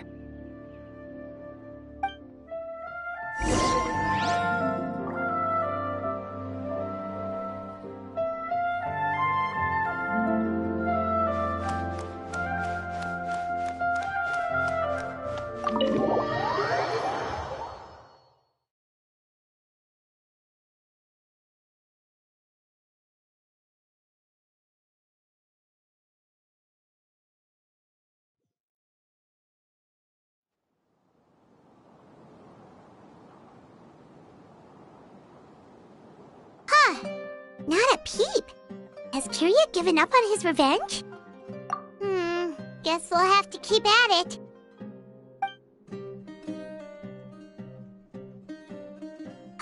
Still nothing unusual. Paimon took a peek into the room next door and Sylvain's already sleeping. Perhaps Kiria's true motive was simply forcing Sylvain to confess his crimes. No, that can't be right. If all he wanted was for Sylvain to be convicted for his true crimes, he could have tipped off the Marechaussee Phantom years ago. There must be something we're missing. Something extremely important. Maybe we just need to calm down a little. How about some tea? That herbal blend from earlier was pretty tasty. You're right. Maybe we can look for a different distraction then, like looking at the flowers. Oh, there's a glaze lily here. Paimon didn't notice it earlier. Flowers, glaze lilies, incense. Oh no! Sylvain's room! Quick! Wait, what?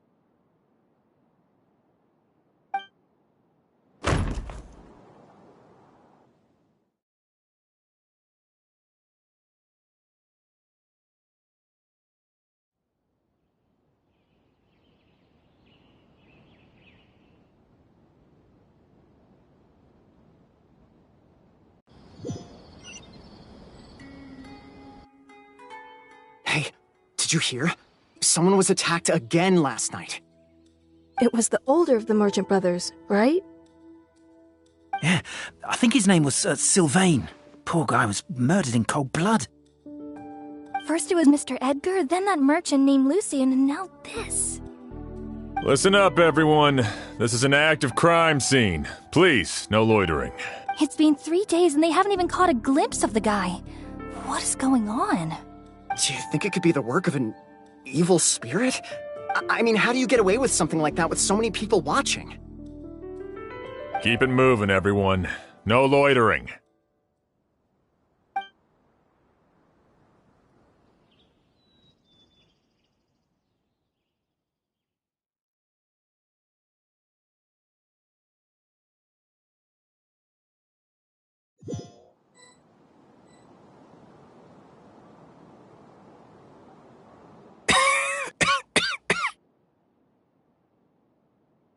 I suppose I'm next.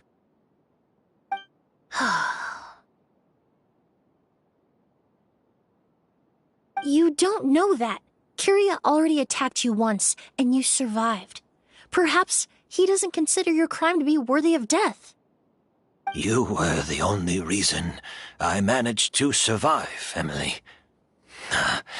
I never did thank you for that, did I?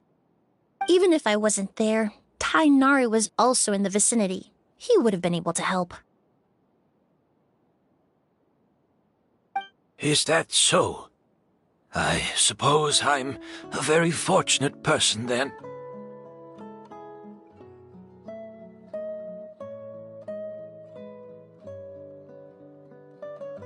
I have exceptional students, caring friends, and the respect of my peers. If it is indeed my time to go, then I'll die without regrets. But Kyria has nothing. Yelena is gone. Now his enemies are too.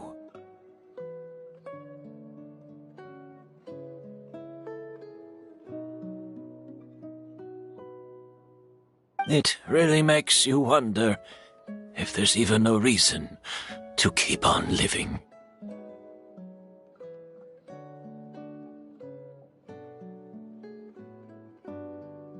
If you really want an answer, I suppose you'll have to ask Kyria himself once we finally catch him. Well, I hope it all goes well.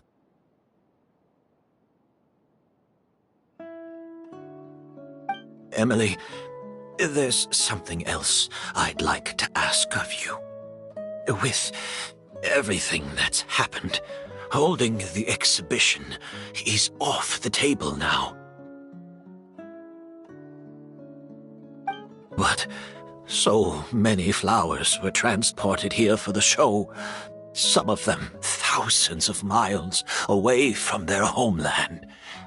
I can't let them wither away with no one to care for them.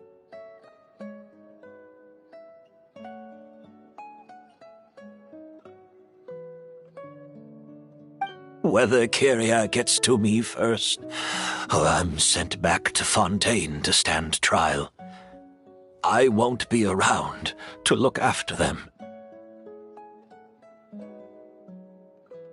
I know it's a lot to ask, but could I entrust them to your care?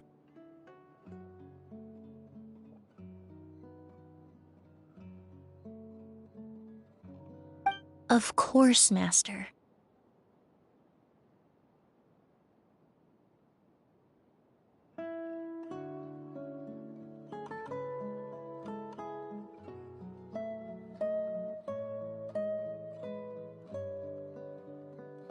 Really? Oh, I'm glad to hear it.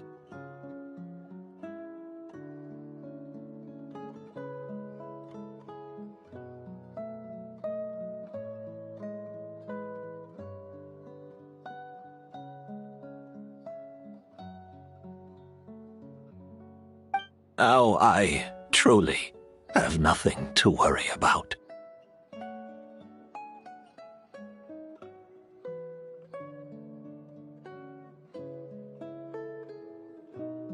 Sheriff Sham still has some questions for me, so I've gotta go.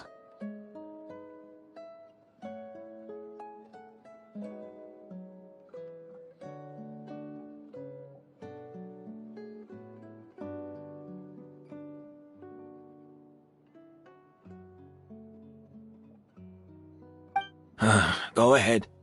Best not to keep him waiting. He can be quite impatient.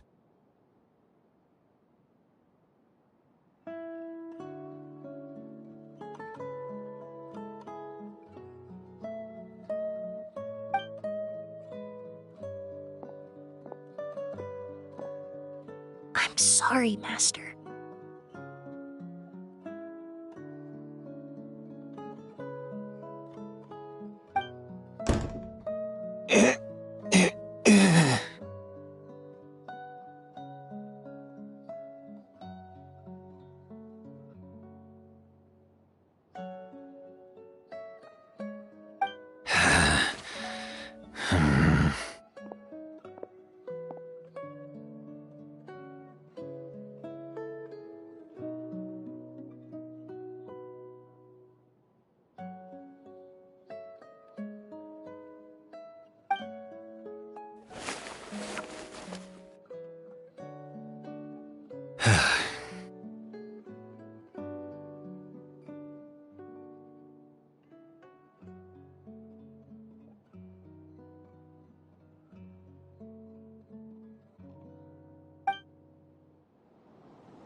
Another all-nighter. Paimon sure hopes Emilie's plan will go well. Oh, but Kali still looks quite worried. Let's go talk to her.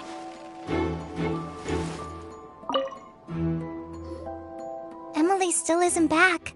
I hope she didn't run into any trouble.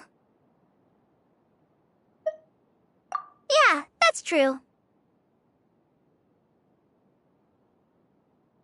Traveler, I had my men start spreading the information you requested. The crowd is gone now too, but I have to admit, I'm not really sure what's going on. After listening to Emilie's plan, I started getting the materials together and arranging personnel. I barely had a second to spare last night. To be honest, I'm still not sure how the crime was committed that night. The key clue was right in front of us the entire time!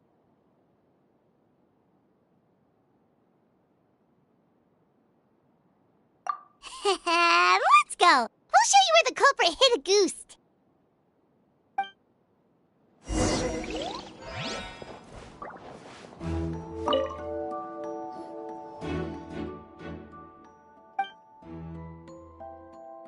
Wasn't this incense originally in Lucien's room? It must have been moved here before nightfall yesterday.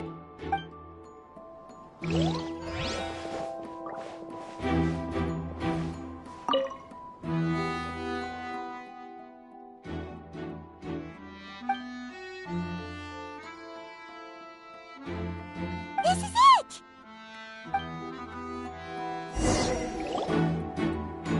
The glazed lily, huh? I think I've heard of it before. It's a flower from Liyue, right?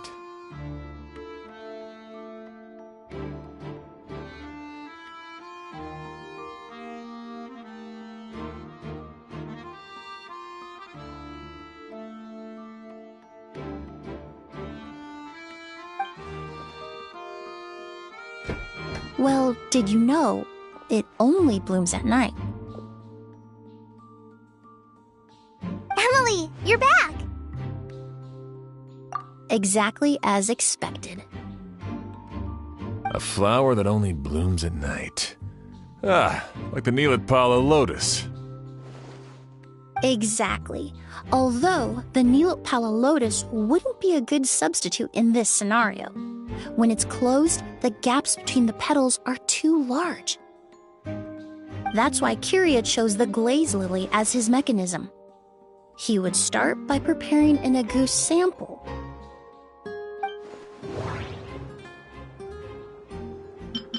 There's a sticky substance on the edge of the flower petal. If you stick the petals together with slime condensate, then in the That's right! He applied a diluted form of slime condensate to the petals to stick them together and enclosed a sample of agouti in the center. That way, the agouti would remain trapped inside during the daytime, unable to seep between the petals and evaporate into the air. This also allowed the culprit to plant the poison well in advance while his targets remained oblivious. However, the diluted slime condensate wouldn't be viscous enough to prevent the petals of the glaze lily from opening at night. So by nightfall, the flower would bloom, thereby forcing the target to inhale the agouti trapped inside. And Kyria could execute his revenge without having to step foot inside the room during the night. By the next morning, the sample of agouti would have nearly fully evaporated. The glaze lily would have already closed its petals, and any lingering odor would be concealed by the fragrance of the other flowers in the room. Wait a second. You're telling me this version of agouti is so toxic, inhaling the minute amount trapped inside a flower is enough to kill a grown man?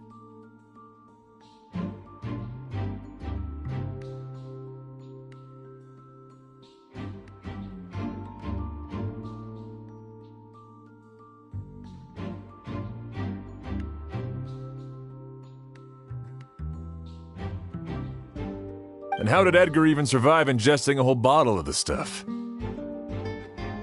That's because agouti is just as dangerous now as it was all those years ago. The level of toxicity has never changed. Only a small subset of people are truly at risk.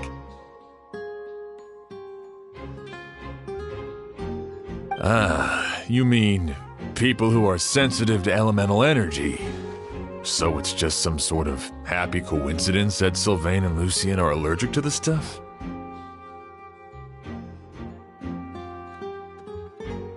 That can't be right. They were involved in the operation all those years ago. If the stuff gave them a bad reaction, they would have known from the very start. I wouldn't use the word allergic necessarily. It's more like they're susceptible to its effects. But that distinction isn't important right now. You can think of it this way. It's not that Sylvain and Lucien are innately sensitive to elemental energy, but that Kyria found a way to ensure that they would be.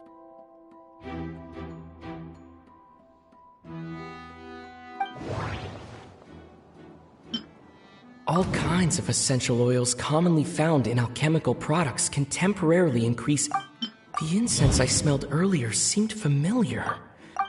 In Sumeru, scholars use spirit borneal to aid meditation and Alchemically produced essential oils, the primordial seawater that caused unrest in Fontaine not too long ago. All of those are substances that can heighten your sensitivity to elemental energy.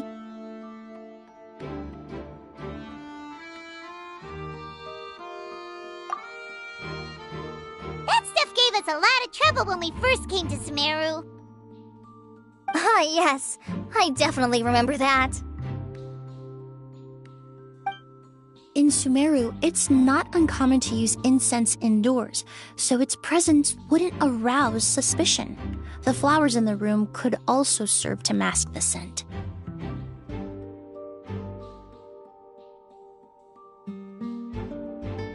Flowers were pretty important to this plan, huh? The glazed lily is native to Liyue. It would be completely unnatural to have one here in Sumeru if it weren't for the exhibition. What a coincidence. Actually, it's not a coincidence at all.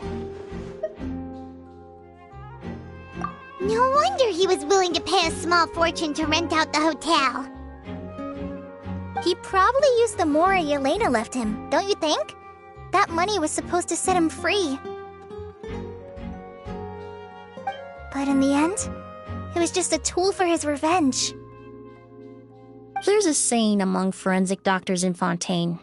Every step you take leaves a mark. But up until this point, we haven't been able to detect any trace of Kiria's activities. That's not because he was coming and going undetected, or because he's some kind of evil spirit.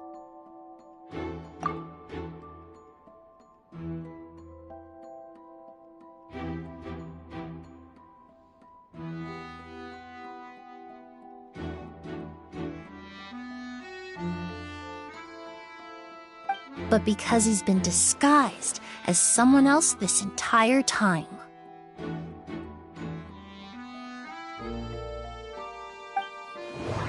Creating such an intricate mechanism out of a glaze lily. Setting up the spirit Borneal in advance. And arranging for Sylvain and Lucien to stay at the hotel. It all points to one person. The expert in charge of the entire exhibition. The mora spent to rent out the hotel, the way the Auguste flower was cultivated, the method used to disguise his appearance. It all points to one person, the boy who inherited Yelena's legacy, her younger brother.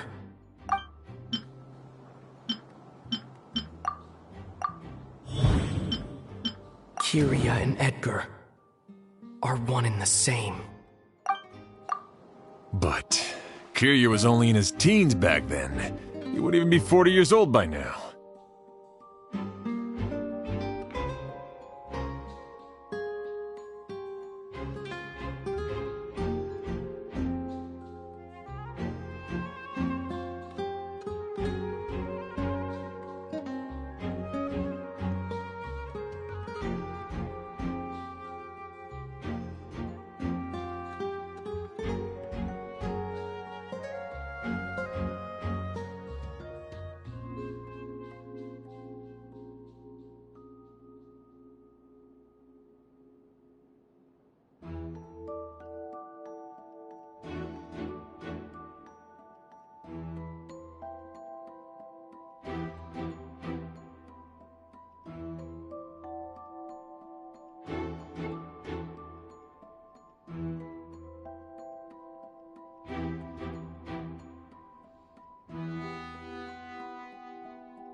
Edgar's lived here for so many years.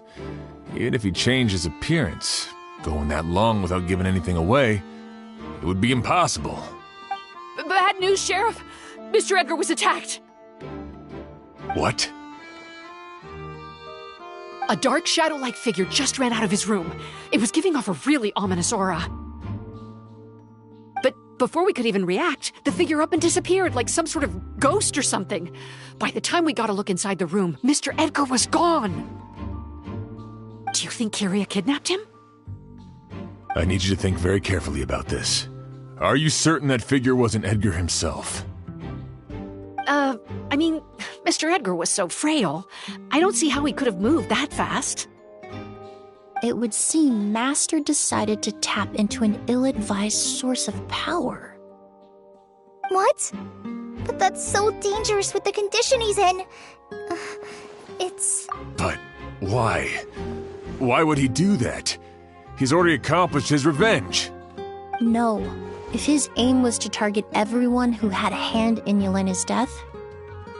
If he left Sylvain alive yesterday, not out of a desire to see him suffer, But to confirm the truth about why Elena chose to die... Then there's still one target left.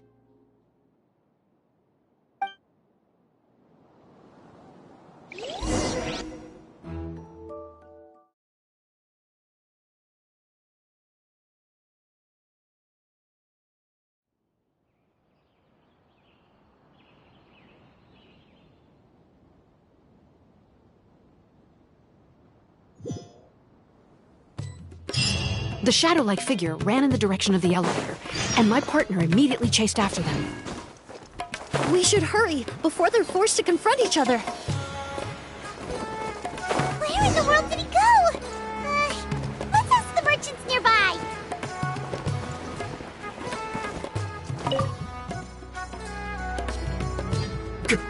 A ghost! It's a ghost! It's all right. Please, calm down and take a deep breath. Can you tell us what you saw? I saw a black shadow. It ran right past me. How could something like that happen in broad daylight?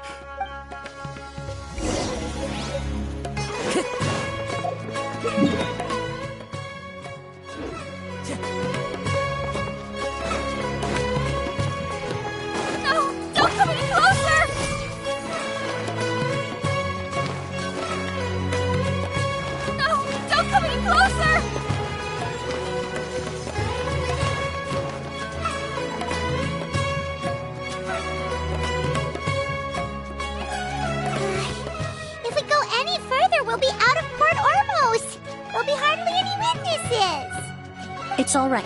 I can detect a faint whiff of the scent from here. I would say he passed by this location not too long ago. It's this way. Please, follow me.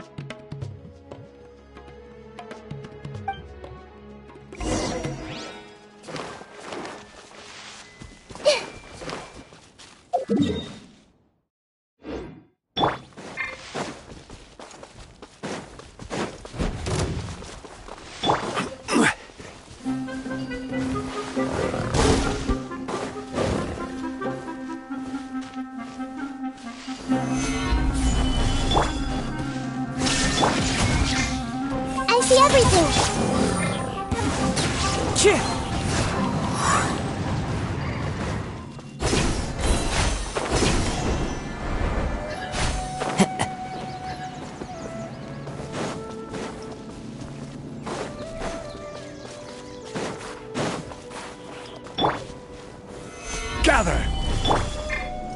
Into the wind!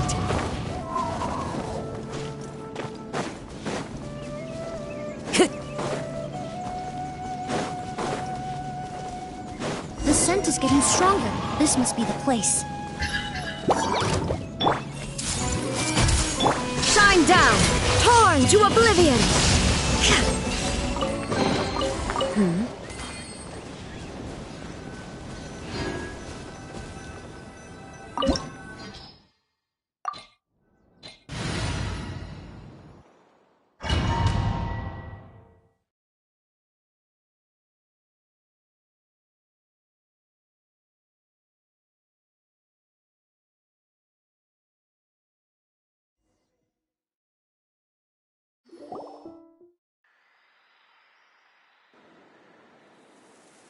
Oh! O's!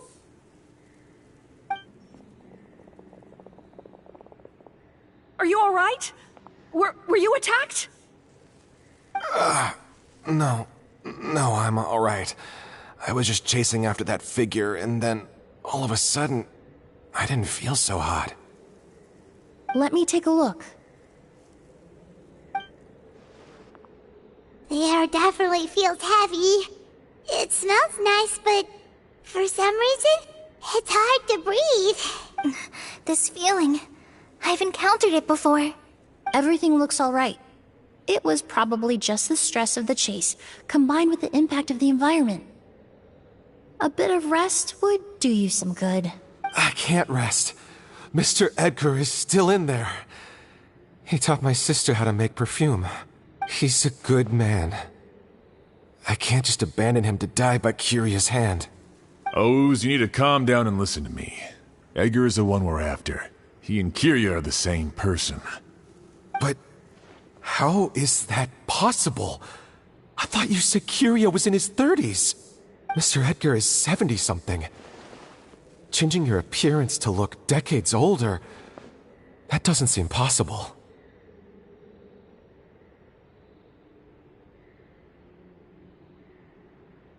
That's precisely why he had to resort to extraordinary measures to age himself. Kiria used a delusion to bring back the Auguste flower, corroding his body in the process, just like his older sister.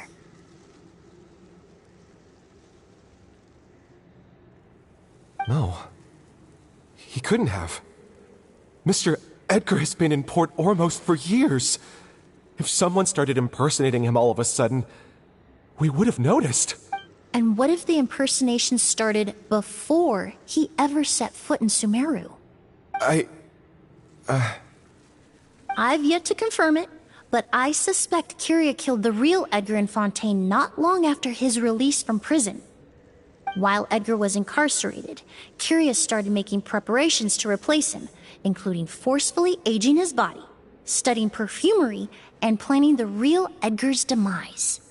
The new Edgar then decided to relocate to Sumeru, seemingly out of an innocuous desire to let go of the past. He even left perfume making in favor of mentoring students. But these decisions were all for a specific purpose: the need to distance himself from anyone who might see through the facade. And Sumeru fit the bill to a T, with no one around to question his identity. All he had to do was grow a beard, don a pair of glasses, make a few minor alterations to his appearance, and everyone would believe he was exactly who he claimed: Edgar, a perfumer from Fontaine. As the years went by, he removed his disguise little by little and continued to refine his skills. It would have been a gradual process, one that ensured no one around him would notice anything unusual. That explains why Sylvain said he barely recognized Edgar back at the hotel. He aged himself decades beyond his years just so he could accomplish his revenge. Is that even worth it? I need to find Mr. Edgar. He's not that kind of person. He can't be. What you really need is to get out of here and rest. No, I can keep going. Wait! This environment is likely being influenced by the delusion. Any discomfort, no matter how slight, should not be treated lightly. I know how to relieve your symptoms, Mr. Ooze. Please come with me and rest. I'm sure Kiria... No, Edgar wouldn't want any more innocent people implicated in all this. Kale's right. The Traveler and I will take things from here. From our brief exposure to a goose, it would seem the substance has little effect on us.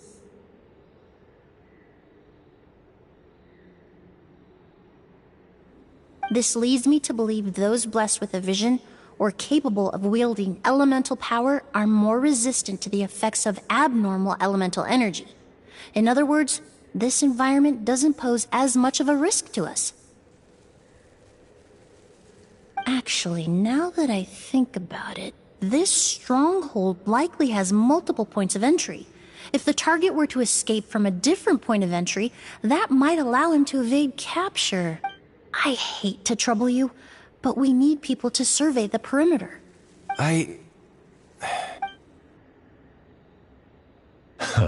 Thanks. Hear that? We're heading out. There's work to be done. Ooze, head back to Port Ormos and start gathering reinforcements. Got it. Traveler, Emilie, Paimon, please be careful. For someone whose only purpose in life is revenge, there's no telling what they'll do when there's no reason to move forward. Don't worry. This isn't the end. Not for us or for Kiria. We're not going to let a goose kill anyone else. It's time for the mythos to fade into obscurity.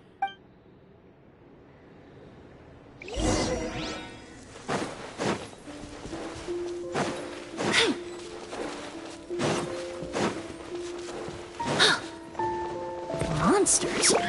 Perhaps they were attracted here by the increased level of elemental energy.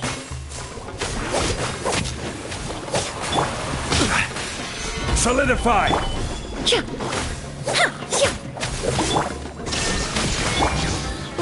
Institute! Ta! Nya! Ha! Ra! Ha! Kya! Ya! Kya! Sa!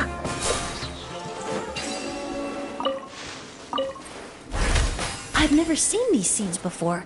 They must also have been created with the power of a delusion. It seems to be avoiding us, and there's no other way forward. Perhaps we could try luring it to the edge of the cliff.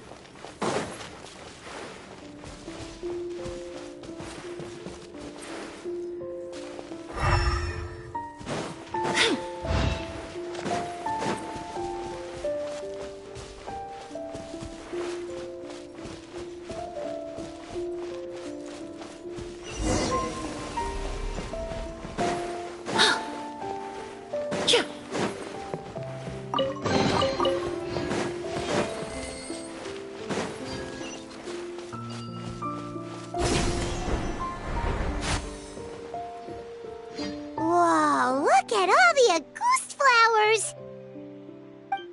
There are so many of them.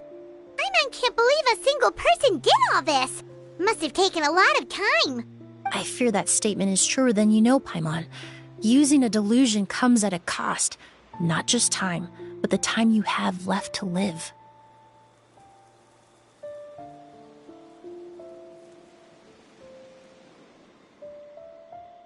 But why would Kyria need this many Auguste flowers?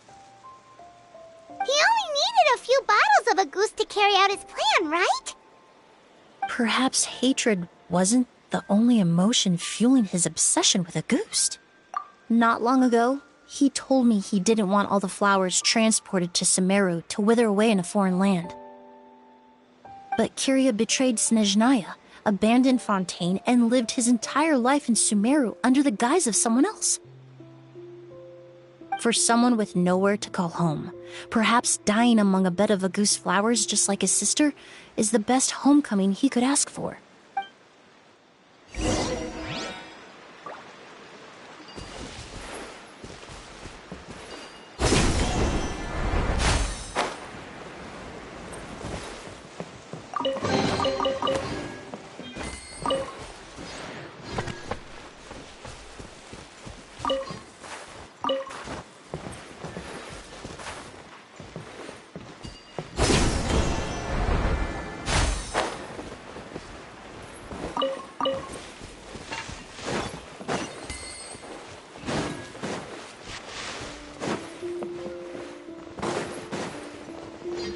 A little ambiance.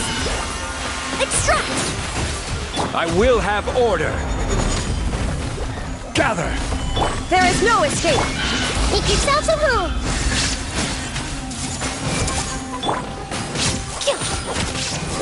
As one with wind and cloud! Tch!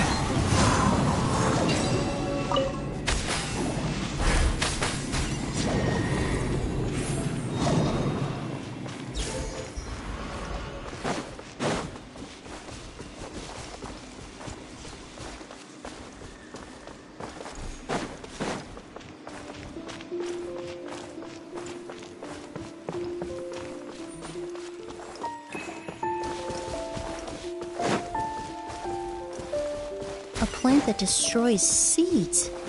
Huh, quite the ecological marvel. Let's head back to the place where the seeds first appeared.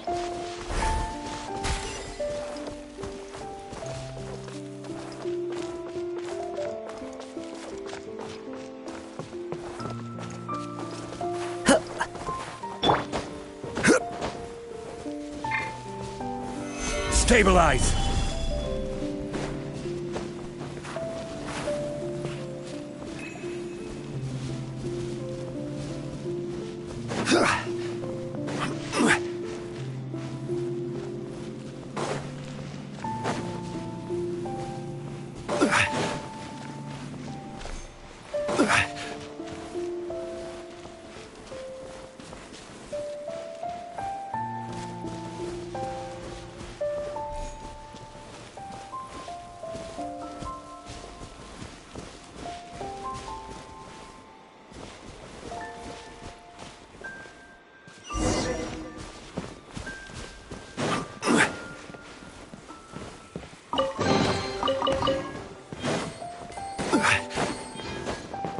The scent of flowers is getting stronger.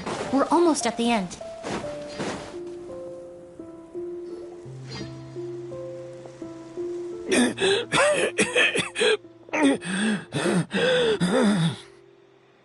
The scent of flowers is getting stronger. We're almost at the end. Did they catch up that fast? No. My strength is just waning.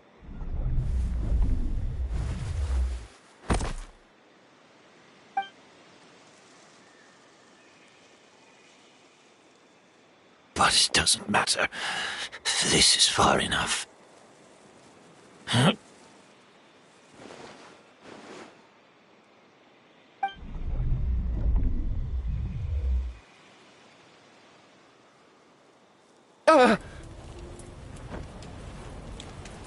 This is a garden of Auguste flowers. But it's not mine. It's the one that was set on fire all those years ago in Fontaine. Yelena? Yelena!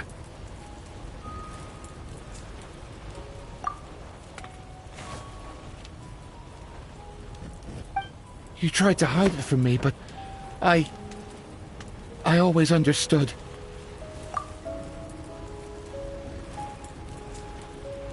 The reason why you continued to use the delusion, the reason why you set your garden on fire, it was all because of me.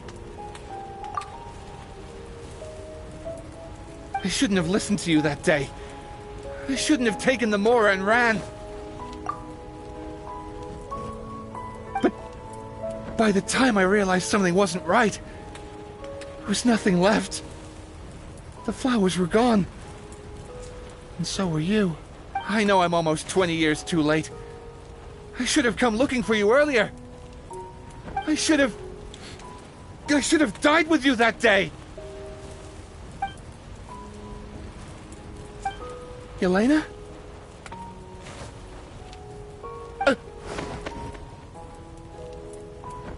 Yelena!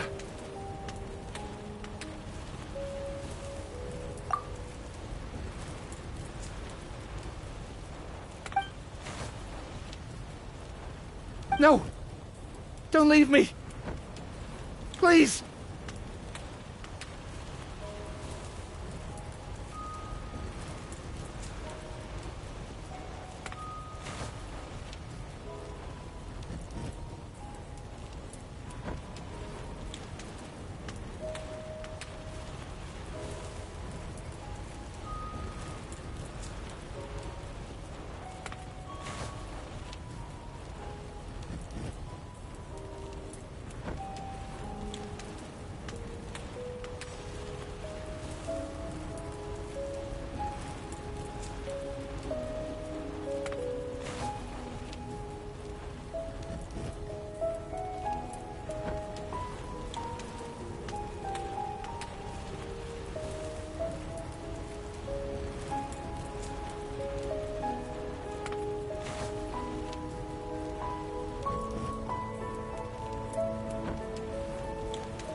Yelena!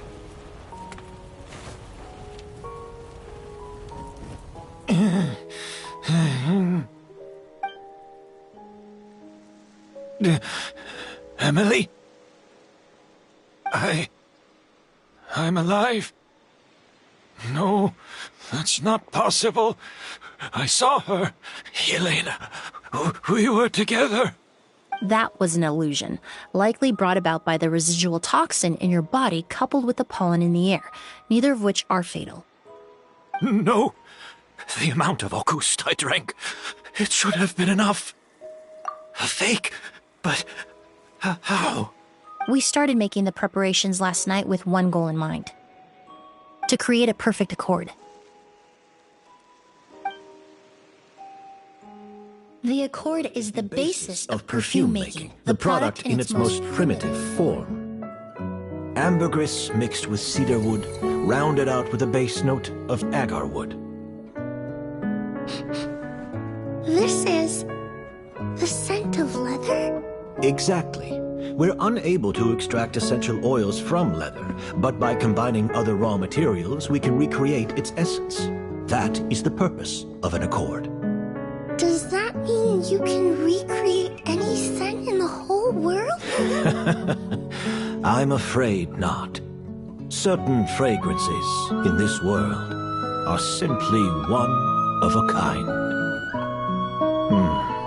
That quality is what draws people in and fuels their obsessions. If I wear a goose to the ball, I'll also be one of a kind. Our competitor already got their hands on it. It doesn't matter how much it costs. I have to buy something better.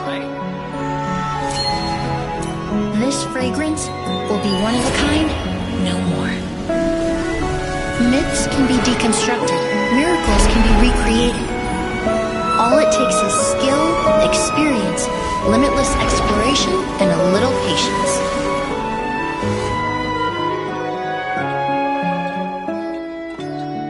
The only thing left is determining where the real Auguste is hidden. Pretending to be attacked means he's not free to move around. Auguste must be hidden within reach. Paimon took a peek through the window earlier and his house was packed with flowers. The curator commissioned a flower pot from Kasharawar, capable of retaining heat and moisture.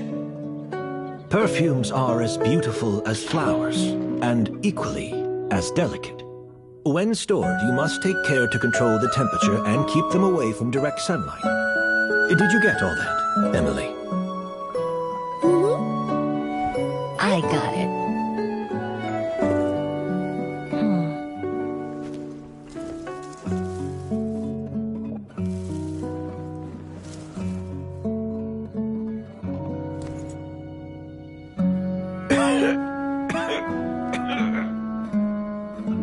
Did you hear? Someone was attacked again last night. So, Sylvain is dead. Is that right? Yes, Master. So, you switched the bottles of Auguste, and then lied to me about Sylvain's death. Convincing you that your revenge had been completed was the easiest way to get you to let down your guard. Impossible.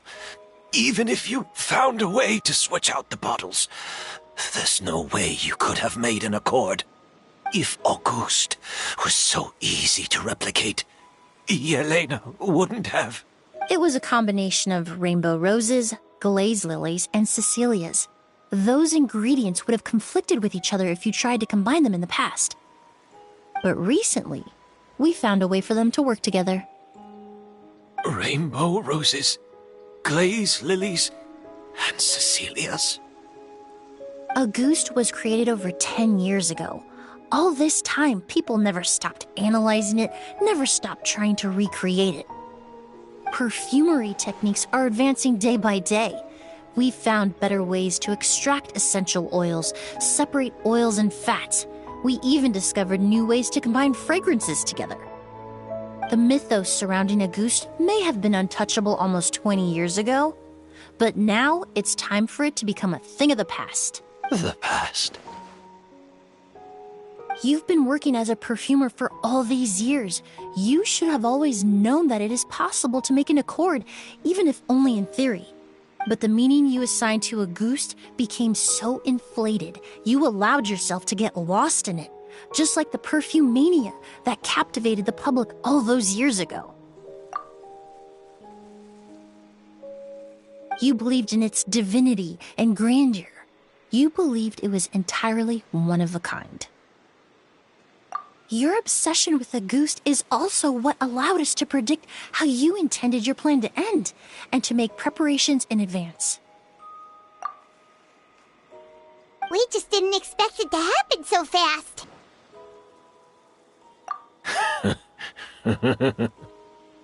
Well, You hit the nail on the head now, didn't you? So, Sylvain isn't dead.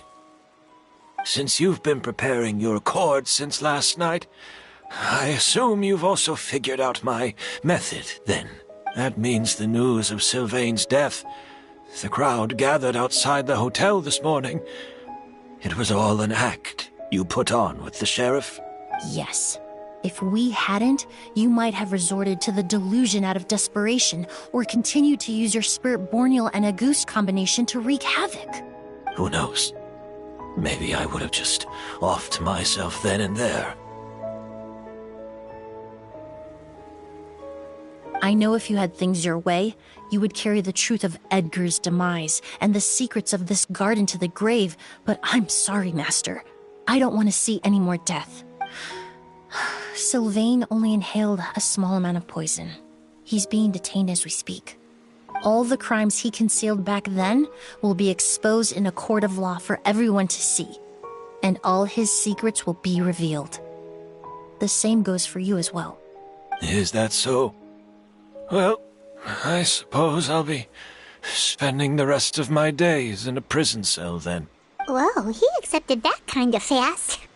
I don't feel the need to justify my actions, nor do I intend to repent for them. I did what I set out to do. I may have lost in the end, but it was my choice every step of the way. And if I could do it all over again... But there's no going back, is there? Careful, everyone. This environment is dangerous. I'll lead the way. Stick close and hurry up. We can't let Edgar die. Looks like I'm almost out of time. Although, I do have one final question, Emilie. Of course, Master. The combination you used to make your accord. How did you figure it out? The scent of Auguste is complex and varied, yet the main ingredient consists of a single variety of flower. So, as I was analyzing the sample yesterday, I got to thinking, what if the scent of the Auguste flower was already imbued with that complexity during its cultivation? You're saying Yelena designed Auguste to have the scent of multiple flowers? Rainbow roses, glaze lilies, Cecilias.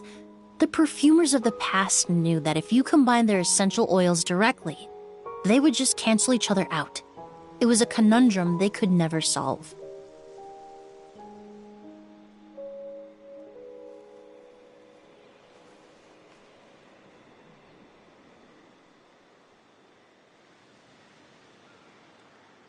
But if you cultivate a new flower species that intrinsically carries the unique features of those three scents, you can bypass that issue entirely. It goes without saying that for that time, this idea was a stroke of genius. Rainbow roses, glaze lilies, and Cecilias. Those really do seem like flowers you would choose, Yelena.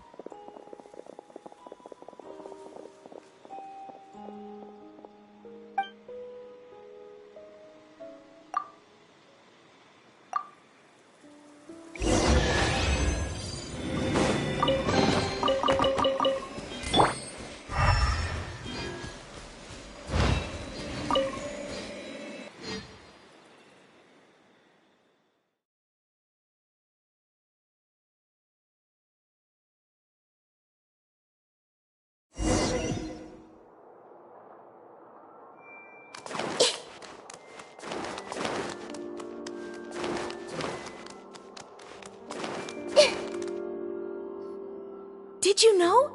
Miss Emilie's releasing a new perfume! Right, I heard about that. I think it's called Yelena. Seems like everyone in Fontaine is talking about the new perfume you're releasing. I was hoping to release it without such a fuss, but the news spread way faster than I expected. I just hope it won't become the source of some new myth, especially after all the work we did to demystify Auguste. I did, although I made a few modifications to the formula to make the scent more pleasant and long-lasting. I actually brought a few samples with me today. I hope they're to your liking. Also, I was hoping you could try out the fragrance before I officially release it and tell me your thoughts. Of course! A good sense of taste and sense of smell go hand in hand, you know? Just leave it to Paimon!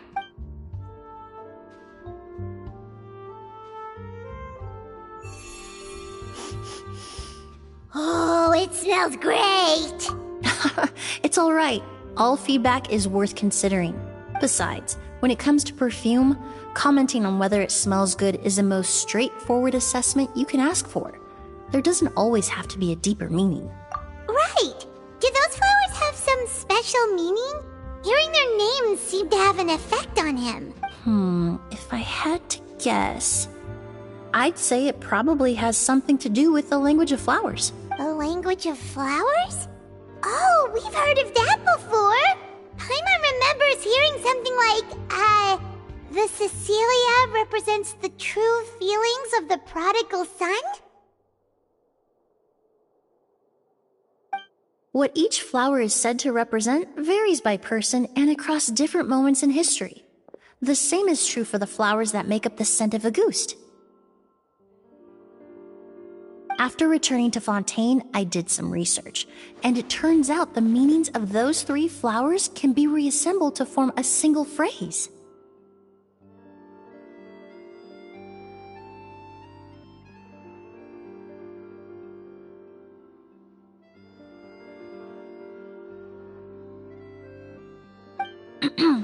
Forget the past and keep on living. Perhaps that's the legacy Yelena always intended, not the nobility and grandeur most people associate with a ghost. Do you think Kiria knew about that?